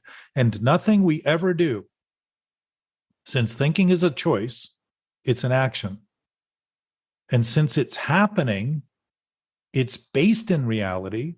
But to think its reality is to completely make it into something it isn't, rather than simply say and see that it's imagined. They're thoughts, they're conclusions I come to. And if I come to conclusions that leave me feeling doubt, they're obviously not conclusive enough to rely on because they're always changing. The information I'm getting is constantly changing. It's an emotional slip. What's that? It's an emotional slip. It's not an emotional slip to having thoughts that change. It's Well, an emotional slip to think I should only be thinking one thing. Right. And I should only, as a result, be getting one thing. And then I'm dashed in my hopes and feeling depressed that I'm not getting the thing I thought I should get because I thought the thought was so true and real that everything that came as a result should only be what I thought. That's what expectations are. Okay. With spirituality. Yes, ma'am. You have an emotional slip. You know what I'm saying? Your ego comes out. I struggle with that. Some people. It's only a slip if you think we're not going to do it when we do it. Well, I just don't want to do it. So I know. So you're going to then commit yourself to not wanting to while you're doing it and pretend you're not doing it as you're doing it. So you're actually going to promote doing it. I know. And so that's where exactly. So that's where the acceptance in the present time comes in. Well, just keep in mind, Loretta, whether you accept it or not, what's happening now is happening, including what you're thinking, just as it's going. And if you begin to concede that, you begin to relieve your thinking that thinking is the controller of it. Mm-hmm. It may be the creator of it, but once you're thinking about it, it's something you're no longer thinking about. Now you're thinking about something that isn't happening again. Rather than seeing in the present, your present knowing is always knowing. Your present awareness is always aware. And if you begin to remember that, even in the midst of the conflicted thinking, you'll see the conflicts will start to evaporate quickly because you'll be relying not on thinking about your thinking, but starting to actually relying on truth and reality. Okay. It just begins to, and you have a moment of calm and peace. And that pause and restraint of pen and tongue is that function of saying, oh, what I know for sure is that I can make any problem I got worse right now. Every one of them. That's true. And I could even make problems I don't have right now worse. And I would say, I don't have any problems right now until I start thinking about things incorrectly and think it's true. And generally, when I make a choice to go do something, and this was part of the intro, if I make a choice to achieve something, the challenge of it isn't always easy. It can be stressful. But if it's possible, there's always a little bit of awareness that grows in terms of what's possible about it that's confirming. If I'm climbing a mountain and I'm raising up above sea level a foot every 10 feet, I know that I'm achieving. I don't know that I'll achieve the ultimate goal of climbing the mountain, but I know I'm making progress. There's an awareness there. In the impossibility of stuff, the awareness is nothing's ever getting better. It's constantly cyclically rotating around this disintegration of integrated thoughts because I'm using them in ways that I'm trying to do the impossible, which is try to turn thought into reality and truth. Okay, so if your spirit is able to connect to the light, okay? It is the light. Okay, so in order to stay in that light. You're in the light. The emotions have to go away, Jack. No. You're Yeah. still giving thinking credit as thinking that you're thinking. If that light is infinite, you're giving credit to thinking as thinking that you can block it. And that's not true. You cannot block it, but you can think you block it. And that's exactly what the problem of thinking is. Thinking that our thinking is true and real is exactly what you're thinking, to think you can block reality and truth. That white light is never gone. It's absolute, it's pure, there's no shadows in it, which makes it somewhat unique to normal light that we experience. There's no shadows in it. You don't know if it's a mile deep or a million miles or a billion or trillion miles deep or a millisecond deep. You can't tell. Connect to that. You're connected to it right now. You can't be. If you could be disconnected, your thinking would be more powerful than it, and we would all be at your feet worshiping your thoughts. Exactly as you would hope other people do when you don't like what they're thinking about you. Well, I think you should do that, Jack. I know you do, and so do I. I mean, that's the ultimate thought. When I think who I am is truth and reality, ego becomes God. Most of what I worshiped through my entire history of spirituality was ego. And what did I do? Pray for it to get me out of problems that I created. Interesting that I would pray to the thing that helped me make the stupid decisions by thinking it was who I was, that got me into the problems, and then pray to that same thing to get me out of them, and wonder why they kept repeating over and over and over again. Wonder why I thought God wasn't listening. Wonder why I thought God didn't like me, that I was punitive, that I was worth being condemned. It was self-condemnation I was witnessing, not what God gave me. God gave me the freedom to even do that. That's free. So, if I can condemn myself that doesn't even exist and imagine its truth and reality, that's a lot of freedom I've been given. Seeing it that way is very different than feeling condemned to it because I can and I need to stop it forever and start wondering, why does life become so difficult? I'm trying to do what I can't do. I can always do that. There's the freedom. That what happens is when I start seeing it that way, I start saying, that doesn't make exactly what you said 10 minutes ago. It's useless. It wastes time. Why would I do that? When I start seeing it with perspective that it's something I can always do, I start asking myself, why would I even bother? I don't have to go down that road. And all of a sudden I start sensing the wrongness immediately rather than waiting 3 weeks until it's such a mess where I say, you know what? I've really caused a problem here and I've got a problem and I got to admit it. Right. Come to terms with it. So we're talking about the ego, right? Well, I would say the ego is the self we think we are, when in fact, ego is just a self born of thought. That's what self-centeredness is. Right. And the book says we need to smash it, completely abandon it. Why would we be asked to abandon something if it was valuable? If it had any basis whatsoever, why would we abandon it? This is like being in a ship at the bottom of the ocean that's already sunk and everybody's debating whether or not they should abandon ship. Well, it makes no sense that we would even make believe that we have a ship to abandon when it's already sunk. We can't bail water. We abandon ego. That's what I'm trying to say. You begin to realize that it's nothing more than the thought you had that you thought was right that wasn't right. It's a delusion. It's simply a thought about a thought. That's all ego is. When thinking thinks of itself, it thinks up a self born in thought. What is that? Centered in thought. Okay. It's only what we think of ourself which is why it's often the case that people tend to think a lot about themselves. Because if it weren't for obsessive thinking, that self wouldn't exist. So we think our life depends on continuing to think. Okay. So, oh gosh. Okay. So if you're thinking about yourself, you're in your ego.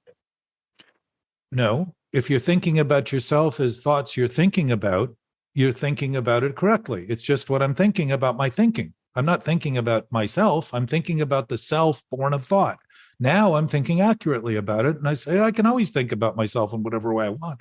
When I realize it's just thinking about thinking.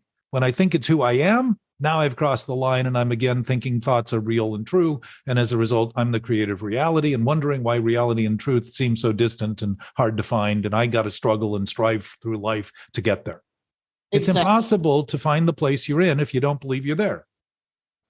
That's it. Well, okay, but the big book does talk about self.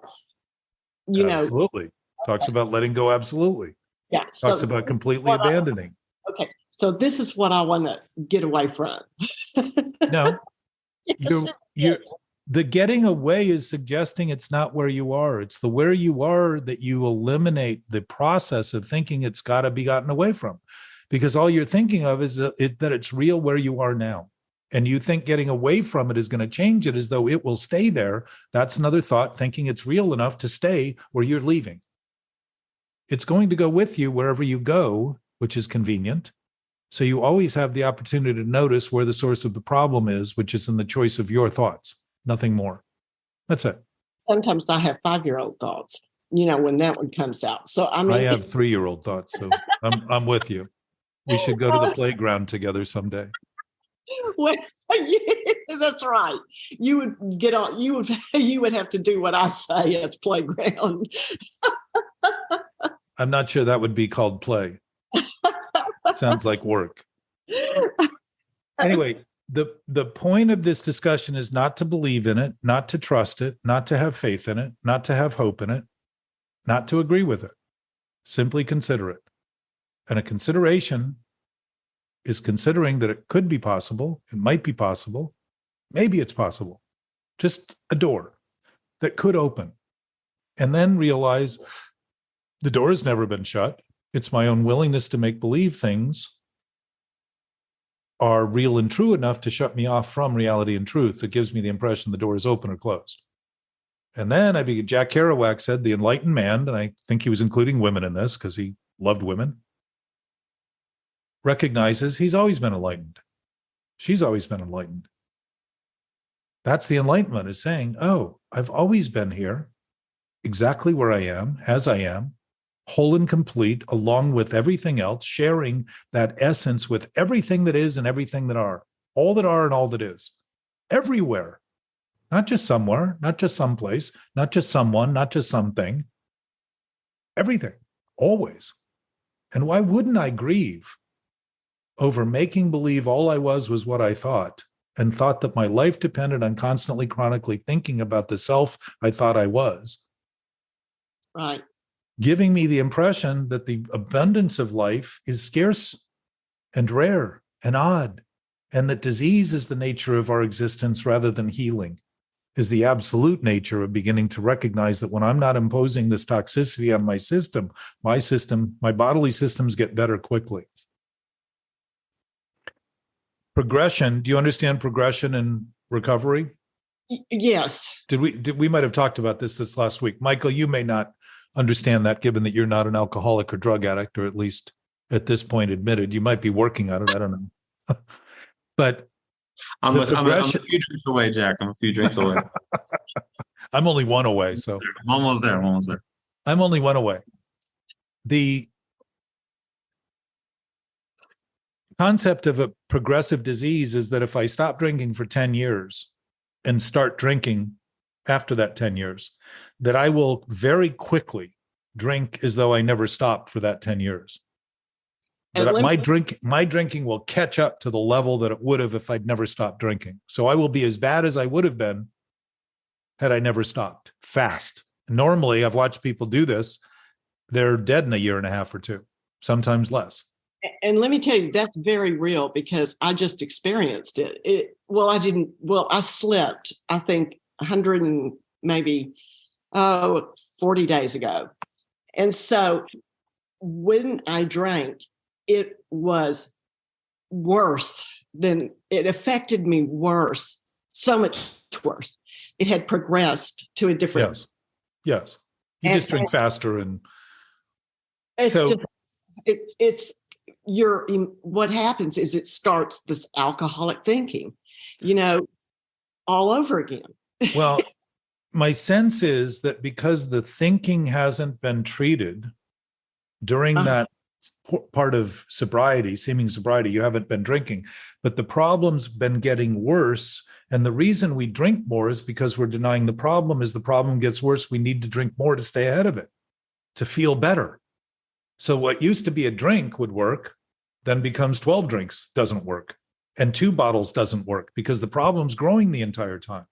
That's why it gets worse. But the progressive nature of the disease is also a progressive nature of recovery. And that is, if we've been drinking for 20 years, regularly and heavily and stop, we get healthy in a year or two. Right. We recover our faculties because we're beginning to act in accordance with nature rather than abnormally confronting disease as our goal and getting worse and worse and worse and worse. The abnormal nature of our actions becomes normal, and normal is to act in favor of survival rather than against survival, and in favor of thriving rather than against thriving. Well, let me add that I had 21 consecutive years Yes. before I slept here. Yes. But those years was that they were dry. It was dry. Yes. You know, I didn't progress mentally, I guess. It was, I would call it, you know, they were just. You just got better at thinking worse. That's all. I did. Yeah. So if things are looked at accurately, you begin to see that we're really revealing the absolute nature of the absolute, even when we think everyone else is wrong but us. What are we doing? We're thinking of everyone. We're actually expressing it in the backward view, in the contrary view. We're thinking of everything being wrong. The world's being wrong. The universe, God is wrong. God doesn't listen to me. That's a pretty big leap to take because I don't even listen to what I'm doing. I don't listen to my body language. I make believe that what I need to do is get away from it rather than say, thank you for sharing. The same thing I have issues with other people not listening to me about is the exact same thing I'm doing with my own body language by pretending what I should do is try to get away with it or from it and over it rather than start to actually listen to it and say, wow, I'm getting accurate information. I feel wrong because I'm thinking wrong. I feel bad because I'm thinking bad. I feel ashamed because I'm ashamed for the thinking I'm doing, not because I am shameful as an essential being, but because what I'm doing with what I've been given freely is abnormal and unnatural and unhealthy and diseased. Right. And it's what I'm saying is the alcohol will physically affect you. Yes. That has progressed, but it also, when you stop, I don't know, it just like turns on this, it affects your head and it gets it all back in. It's almost like going real backwards because it's like an allergy. I mean, it just affects your body. It is an allergy. It affects your body and your mind when you're not. It is an allergy. It is an allergy. The one thing that is pretty consistent amongst alcoholics is that we cannot metabolize sugar normally. Yeah. So the lack of ability to metabolize it means our body doesn't know what to do with it. It's exactly what you said earlier about the thought. When you start seeing that the thought is useless, it's exactly what the body's witnessing with the alcohol. I don't know what to do with the sugar. Normally, the sugar would be turned into energy and you'd burn it off. In this instance, what do? Drink more of it. It's interesting that in an allergy that gives us an effect that's uncomfortable, we stop. Naturally, if you have a peanut allergy and you start choking to death, you generally try to avoid peanuts. Mm-hmm. But if the effect has us feel better, which is what happens with alcohol, it gives us a false impression that we're getting better because our blood is thinned, our system is affected. All of a sudden, we feel better.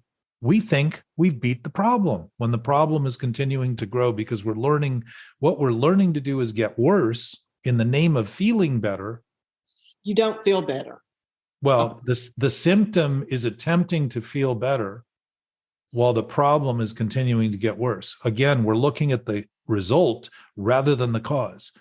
And when we're looking at how to stop obsessive thinking, we're coming from the wrong direction because if we're trying to stop it, it means we've already started it, but we're not looking at what we're doing to start it. And what we're doing to start it is always happening in the present now.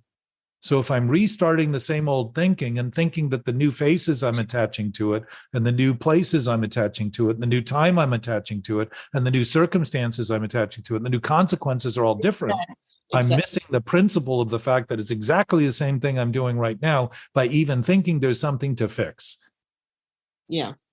And starting to see it's a delusion. If it's a delusional, it's a mirage. And I could spend the rest of my life trying to get to that oasis in the desert, but it's never going to get there. I'm never going to be there. Just like the horizon. We thought the horizon was doomed. And the irony is, if you move a foot toward the horizon, it moves a foot away. We can't even reach the horizon. but we can start to see what used to be hidden that was always there, regardless of our ability to see it. Exactly. But the alcohol, at this point in my progression, it just, it takes a long time to get it out. It kills us. Yeah, to process it out. It's killing us. Yeah, it does. Our body, but Loretta, your you're bringing recovery, 170 days in or so, Loretta, your health today is substantially better than it was 170 days ago. And you could have that whole time been drinking and running a marathon and going to the gym and going to the sweat lodge and doing breathing classes and yoga and all kinds of stuff. And your body would be as sick as it could be as a result of all that intake. There's nothing you can do. This is the same thing that we do with our thinking. We think that by doing things to feel better, we're getting better, when in fact, all we're doing is feeling better about things that we're not looking at the cause of. Why do I have doubt? Because I'm doubtful in what I'm thinking, and I know it. Why not give myself credit where I keep taking it away and thinking it's something I need to escape? Just say, wow, I actually have a pretty good system to feel in doubt. Maybe what I'm thinking is doubtful. Maybe. I don't even have to say it is. Maybe. It gives me a chance to align with it. And when I'm aligned, and if I get the right wrench and put it on the bolt, it's going to work. I don't have to think it's going to work. I just think it's a possibility. I'll try it. And boom, if it works, it works. And what do I start doing? Using it, utilizing it, functioning on that basis. And then I don't have to think about it at all. I just do it. That's what's funny about the idea that there's no other choice. If there wasn't any other choice, we would only be doing the thing we thought we didn't have a choice to do. We wouldn't be talking about it or excusing it. We'd simply be acting on it. But why aren't we acting on it? Because it's impossible. It has no basis. It will never happen. We can't apply it. There's nothing to apply it to because it's insane. It's irrational. There is no basis to it. There's no logic to it. There's no principle in it whatsoever. It's just a thought masquerading as something it isn't, which is truth and reality. Absolutely. Yep. Loco is loco. No matter where you is. Well, I'm going to say, there is no destination because I'm already at the destination. Exactly. Exactly. Now, listen, this week, notice that you can feel you're not. And it doesn't mean that's wrong. It simply means that you're starting to notice your capacity to affect your experience. If you have that awareness to see it, you can't be the thing you're seeing because you're witnessing what you're doing as something you're doing rather than who you are. You're starting to see that your observatory capacity, that knowing nature, has always been witnessing everything you're doing and giving you very clear, your body's feedback has always been accurate. We've just been misinterpreting it because we've been embarrassed about the choices we're making. Just like kids are, when they're embarrassed, they don't want to say they did it when they realize they're in trouble. They didn't necessarily know when they did the thing that it was so wrong, but once they're in trouble, they know they shouldn't have done it. So what do they say? I didn't do it, rather than say, oh, I just didn't know any better. Right? Well, we learn to hide what we did, and we continue to do that, thinking somehow the hiding of it is going to be better even as adults. And what it does is it gives us an interior conflict that can't be solved, that we try to make believe. We try to create more appearance and images that we're better than we feel, because we're acting in ways to promote images that aren't true. What is that? Grandiosity, pride, arrogance, all kinds of things. We're trying to inflate how we look because we know inside we don't look very well. Why? Because we're not well. We're unhealthy in the thinking we're doing. Is that dishonesty? It would be, certainly.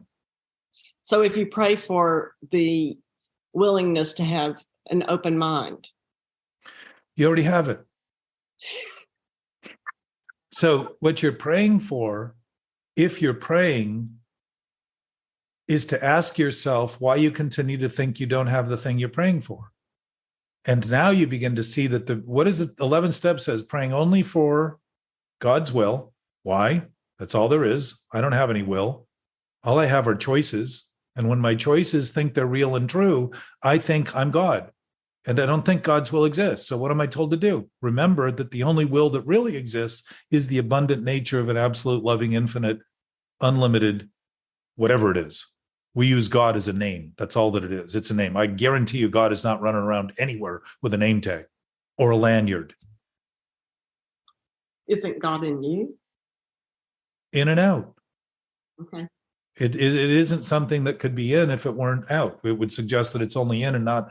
It's got to be everything everywhere all the time, not something somewhere sometimes. We can have the appearance that it's not, but it's something that isn't time and space bound. So it's in and out. It's constant. It's in everything, and it's not in anything. It's something that we can't fathom in logical conversation, because words are designed to address the issues we're referencing in this experience we're having that seems to be in bits and pieces, until we start noticing it's not in bits and pieces. And then we can deal with the bits and pieces much more effectively, because we're dealing with them in actual terms rather than these presumed unfactual terms. We're starting to actually interact with them and express. Second half of asking only for God's will in our prayer is, and the power to carry that out. Why? There is no other power. If there's any power, it's infinite. What would it mean? It must be what empowers us now. It must be the source of life, existence, not just what I think. What I think is a byproduct of all that. So that would be what I'm calling connecting to Yes, that. Exactly. So the first half of that step says, improved our conscious prayer and meditation, improved our conscious contact of God. It doesn't say improves our contact. Conscious contact. What's conscious for humans but our thoughts? We start thinking about our connectedness and start thinking in ways that align with that connectedness, because we're always connected to it. And now we see God's will isn't something I have to will into existence. Right. I just begin to realize it's all that I've ever had, that I've been misusing and misguided in. Right. Just not connected. And now I start to see thinking is designed to actually express that will, which is loving, considerate, abundant, generous. Kind. Exactly. Kind. But listen, we think of how we mistake kindness. We think it means lying, being nice to people when we don't like what's going on, rather than saying, I really don't like this. It doesn't mean you have to change a thing. I just find it's objectionable to what I'm thinking. And if we spoke in those terms, we would give other people the chance to start speaking about their thinking as thinking, rather than to give them the impression that we're threatening their existence because who they think they are is only what they think. Yes. And that by contrary thoughts, they are somehow threatened by us. And that's where this sort of leaky vessel gets constantly bailing water when there's no hole. there's no hole and we're bailing water. Yes. Well, I hate to say this, but as long as I stay away from the Al-Anon room, I do well. I know which room I belong in, and Well, keep in mind, in the broader sense, Al-Anon is also suggesting that if you're minding someone else's business, the question is, whose business is it? Yours or theirs? And that helps people begin to, what's that? I don't want to discuss anybody's business. That's well, not except when they're thinking something about you that you think they shouldn't be thinking. You think it's your business to correct, as far as today's discussion went. I do the same thing, Loretta. I changed my mind. Yes. Well, you know what? Interesting that we know we can change our mind and then somehow think those thoughts are so fixed that they'll never change until we get them correct with somebody else. Think about it. We lie about it to make believe they're so permanent that they are truth and reality, because we know that truth and reality is permanent, and we know that it doesn't change. And we're trying to prove those thoughts we have are truth and reality by demanding somebody else agree with them and align with them. If someone wants to define who I am, okay, I have the right to go, you know what? I'm uncomfortable here. Yes, absolutely. But we don't tend to say that. No, we don't. We tend to tell them they're wrong rather than saying, well, look, I'm going to allow you to think whatever you want. You know what the beauty is? We're free to think whatever. I could think you're a dinosaur. I could absolutely think that you're everything that's nothing. I could think all of those things and they would be thoughts like your thought. And I appreciate your thought as a thought. Thank you. And limit it, like Michael said. If what we say is accurate, it will allow people freedom to start seeing what they're doing with a level of accuracy, because the knowingness rather than being preoccupied with the conflict and this constant, interminable idea that we're going to sort things out by fighting, evaporates in the face of no fight. It's like bringing zero to an argument in mathematics. you just nullify everything. It just disappears. And everybody gets to spend the day talking about the benefits rather than the conflicts. Right. If you're going there trying to prove something wrong is right, what are you going to spend the whole day on in mathematics course? But failing. It's a choice, it's an option. But when you begin to realize that's the option we choose, it's never going to work. And the quicker we go, oh, wow, this is laughable rather than pitiful.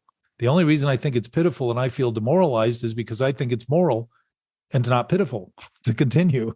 Well, if I get uncomfortable, I don't have to think about it. Yes. I'll just leave. Well, and you can also you can always walk away.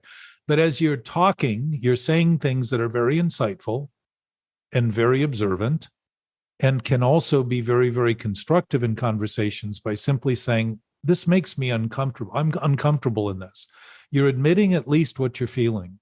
It doesn't mean it's right. Like I've learned to say to people, look, I'm going to tell you what I think, and I'm not telling you because it's right. I'm telling you it's because I'm thinking it, period. I don't know what the basis of it is right now. I'm fleshing that out. But I can tell you if I have doubt, there's a good chance it's not right. But I'm going to let you know what it is because I don't want it to be sitting in my head in the midst of my trying to listen to what you're saying. And what's interesting is it gives people a lot of freedom to say, oh, wow, this is a different conversation. This is fun. This has got a little more room in it, a little more breathing room. I don't feel constricted, crowded, pressed, pushed, antagonized, irritated, frustrated. Well, not if you're being defined. Well, if the definition is inclusive, it starts being accurate because we are included and we are part of the same thing. We have the same basis and we know that. We couldn't possibly not know it, but we can certainly think we don't know it. Okay, well, I do not. I'm sorry here, but if someone is trying to define who I am, are they capable of doing that? If who you are is who you are? Not. No, I tell them no one has. How offended could you get for something that someone can't even do? Well, I'll tell you how. It's like, who assigned you to be my superior moralistic judge? They did. I will tell you. They assigned themselves. I know that. Okay. But they don't.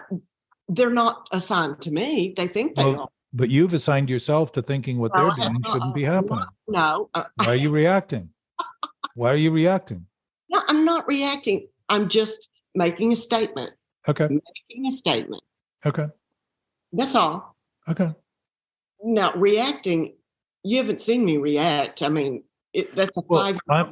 Let me assure you, Loretta, you do not need to be at your absolute worst to be doing something. You can do it subtly, and it will give you the impression you're not doing it because it's not as bad as you're doing it. But why would we only rely on the worst we can do to prove that we're not doing what we're doing if we're doing it subtly and pretending we're not doing it? That is probably a greater part of the disease because it's more constant than the times we do blow up and are obviously reactive. It's that subtle thing we think we're not doing that's really the constant rub that's worth looking at and noticing. And you're beginning to see that. And I would say you know it. And the more you think you know it, the more your thinking will begin to concede these things. And you'll start laughing the way you do when we talk, when you go from being frustrated with the conversation to all of a sudden releasing that laughter that you do that is so exuberant. I start laughing immediately. Because you're releasing the pressure. It's like you start seeing, how silly that this could be taken so seriously as to think that my life depends on fighting for it. And the irony of that. I do want to say that I appreciate your curiosity. I listened before you joined, and then I came back. I was in the middle of a move, and I've listened to the podcast, and I've always been appreciative of your curiosity because I've now been sober for about 3 years. I barely started listening to Jack less than a year ago, and talking with him and building our relationship. But at times I feel like I got to figure it out.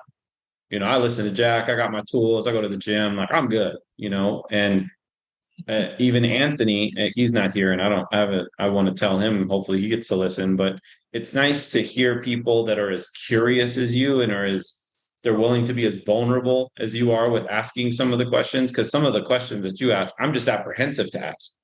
But because you ask it, I get to learn. And so I just wanted to say that I appreciate the amount of curiosity you have, because at times I forget that I'm still conscious of these things. And like Jack says, I still struggle with them. Clearly, that's why I can feel what it is you're asking. And I just wanted to bring that up before time passes, because I do appreciate it. Thank you so much. Thank you so much. I'm ready to rock and roll with recovery. I don't want to sit. So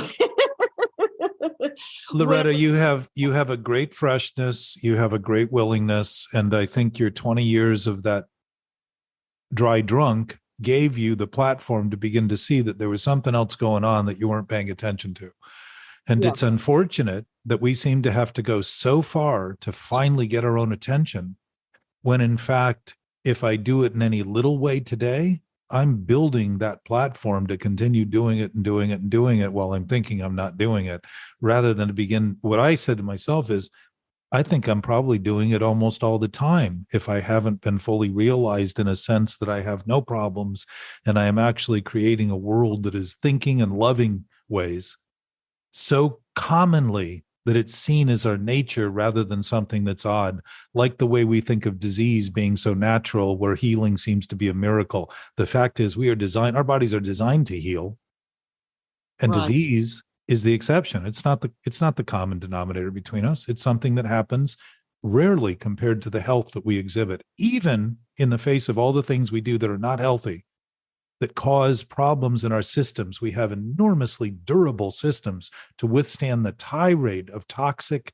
pollution we engage in, we ingest, and also create internally the acids we release in our own system that gobble up and actually cannibalize our functional capacity of our organs and all of the different systems that we have, our immune system, our metabolic system, and our parasympathetic system, our cardiac system. All that stuff undermines it all. And yet we continue to live. We're pretty durable. It's pretty good evidence that our direction is abundant and generous and giving and isn't contemptful at all. But we can be incredibly contemptful and spiteful and put an end to it all, thinking as a last ditch effort, we're finally in control. Suicide's that act. And drinking and using and doing drugs and things that kill us is a short form of suicide. It's a slow, methodical attempt to claim we're not doing what we're doing, when we're actually trying to put ourselves out of the misery we insist on continuing to create. Well, I'm doing the fourth step right now, and I'm recognizing that I'm going to be doing an 8th and 9th. I didn't think I was going to be doing an 8th and 9th, but after this podcast, I do believe that I am. So.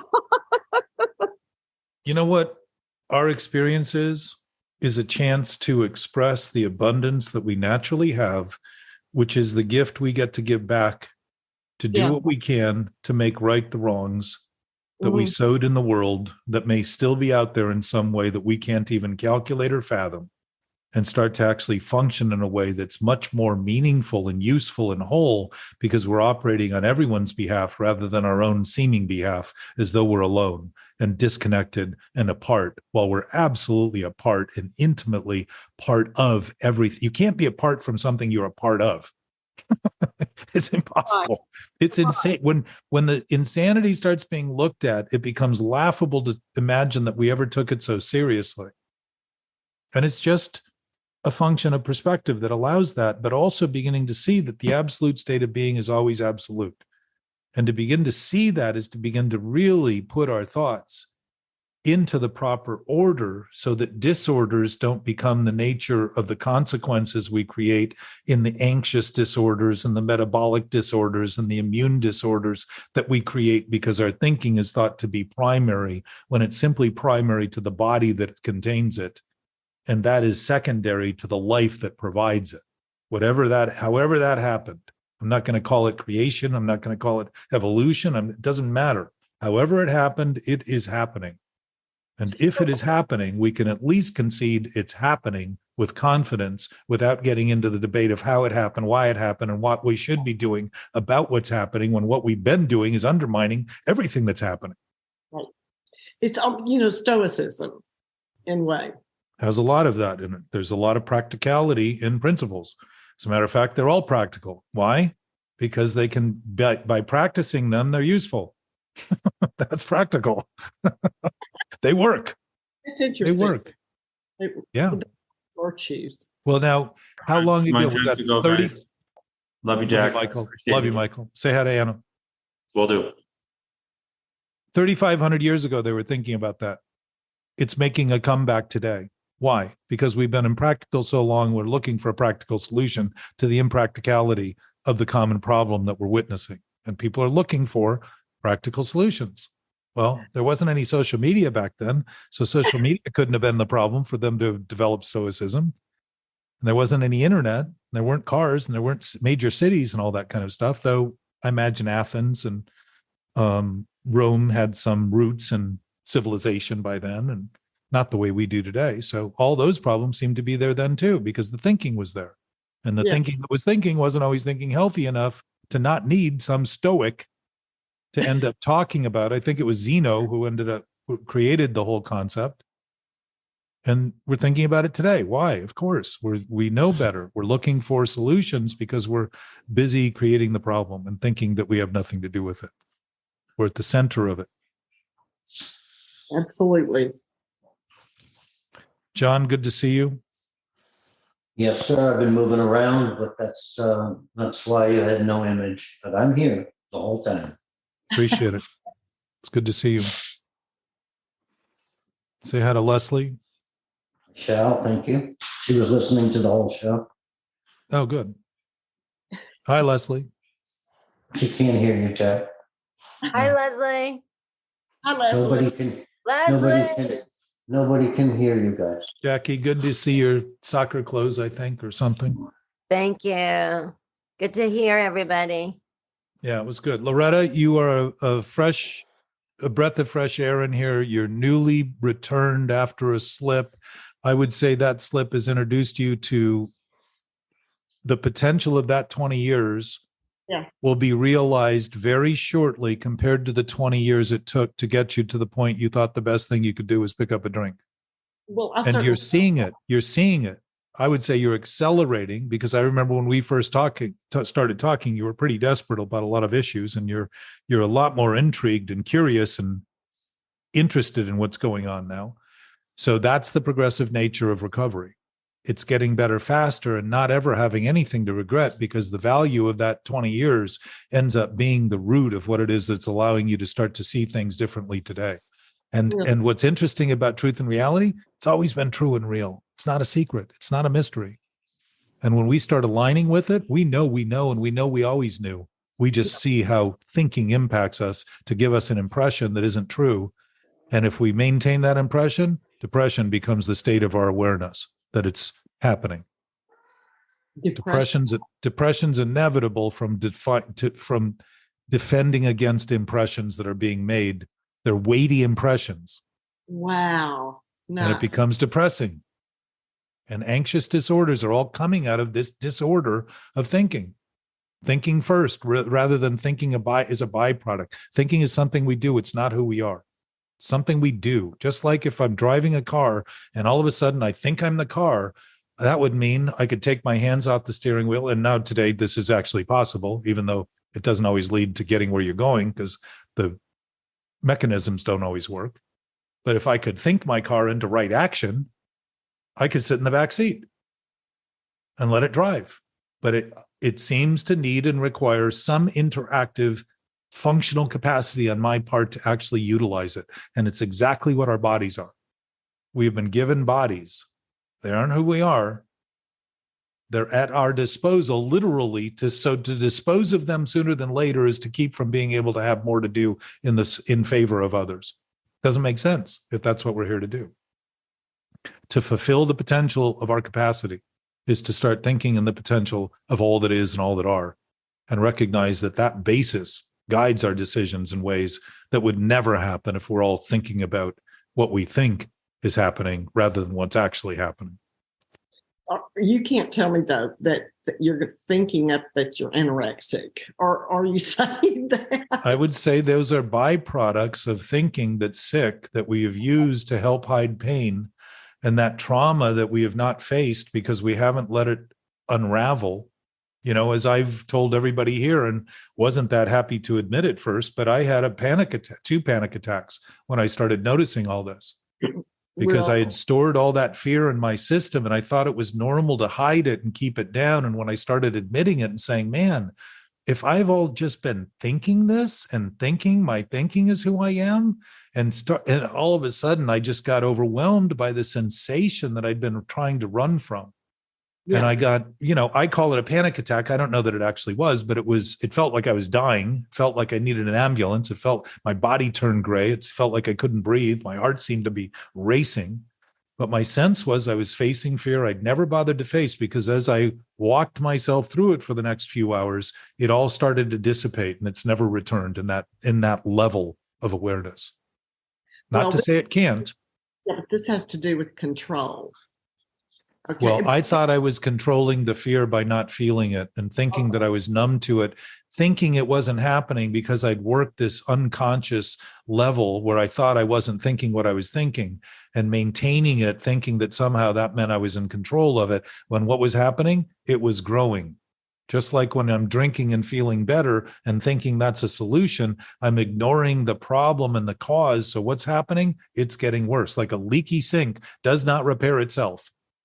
Or a faucet. It will not stop running if you let it go. It will get worse. That's what happens to our system. Wow. Well, actually, depending on where you are in the world, Jack, that's inaccurate. I didn't know that till that's inaccurate. Actually, what you said, because when I moved to Mexico, and your father would have told you this also, when you put like irrigation lines down and you make holes in them so that the water can come on, they increasingly decrease until they've stopped. So they repair their leakage.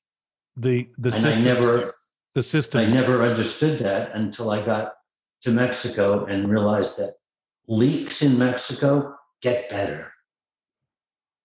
You mean they increase? No, they get better. They heal themselves. Interesting. It's not fun. So is that mechanical? Does that mean a faucet starts leaking and it just all of a sudden stops? Yeah, I'm speaking about irrigation. Okay. Yes, it stops leaking. That's correct. You mean because you run out of water?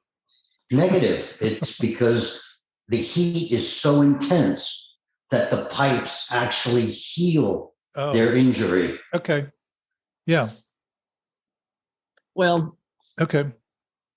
Unfortunately, anorexia, begins with control, because food is your first form of control. So I don't know that it fixes itself. I wish it would.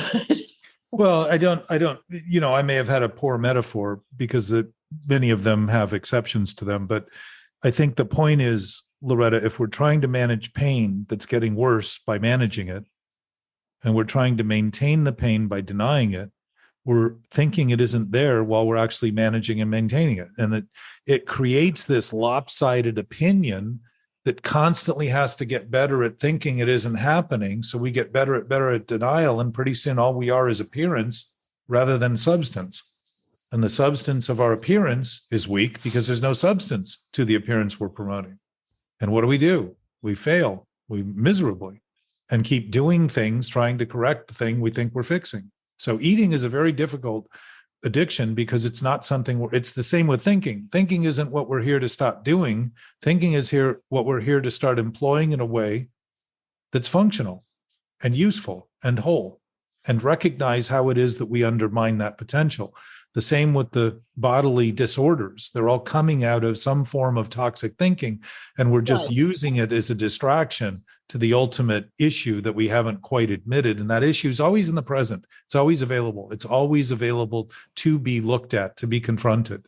It's always here. So thinking of taking care of your body, because it is a vessel. Yes. Okay. Is tap it. Well, see, I'm trying to tap in to that type of thinking. Yes.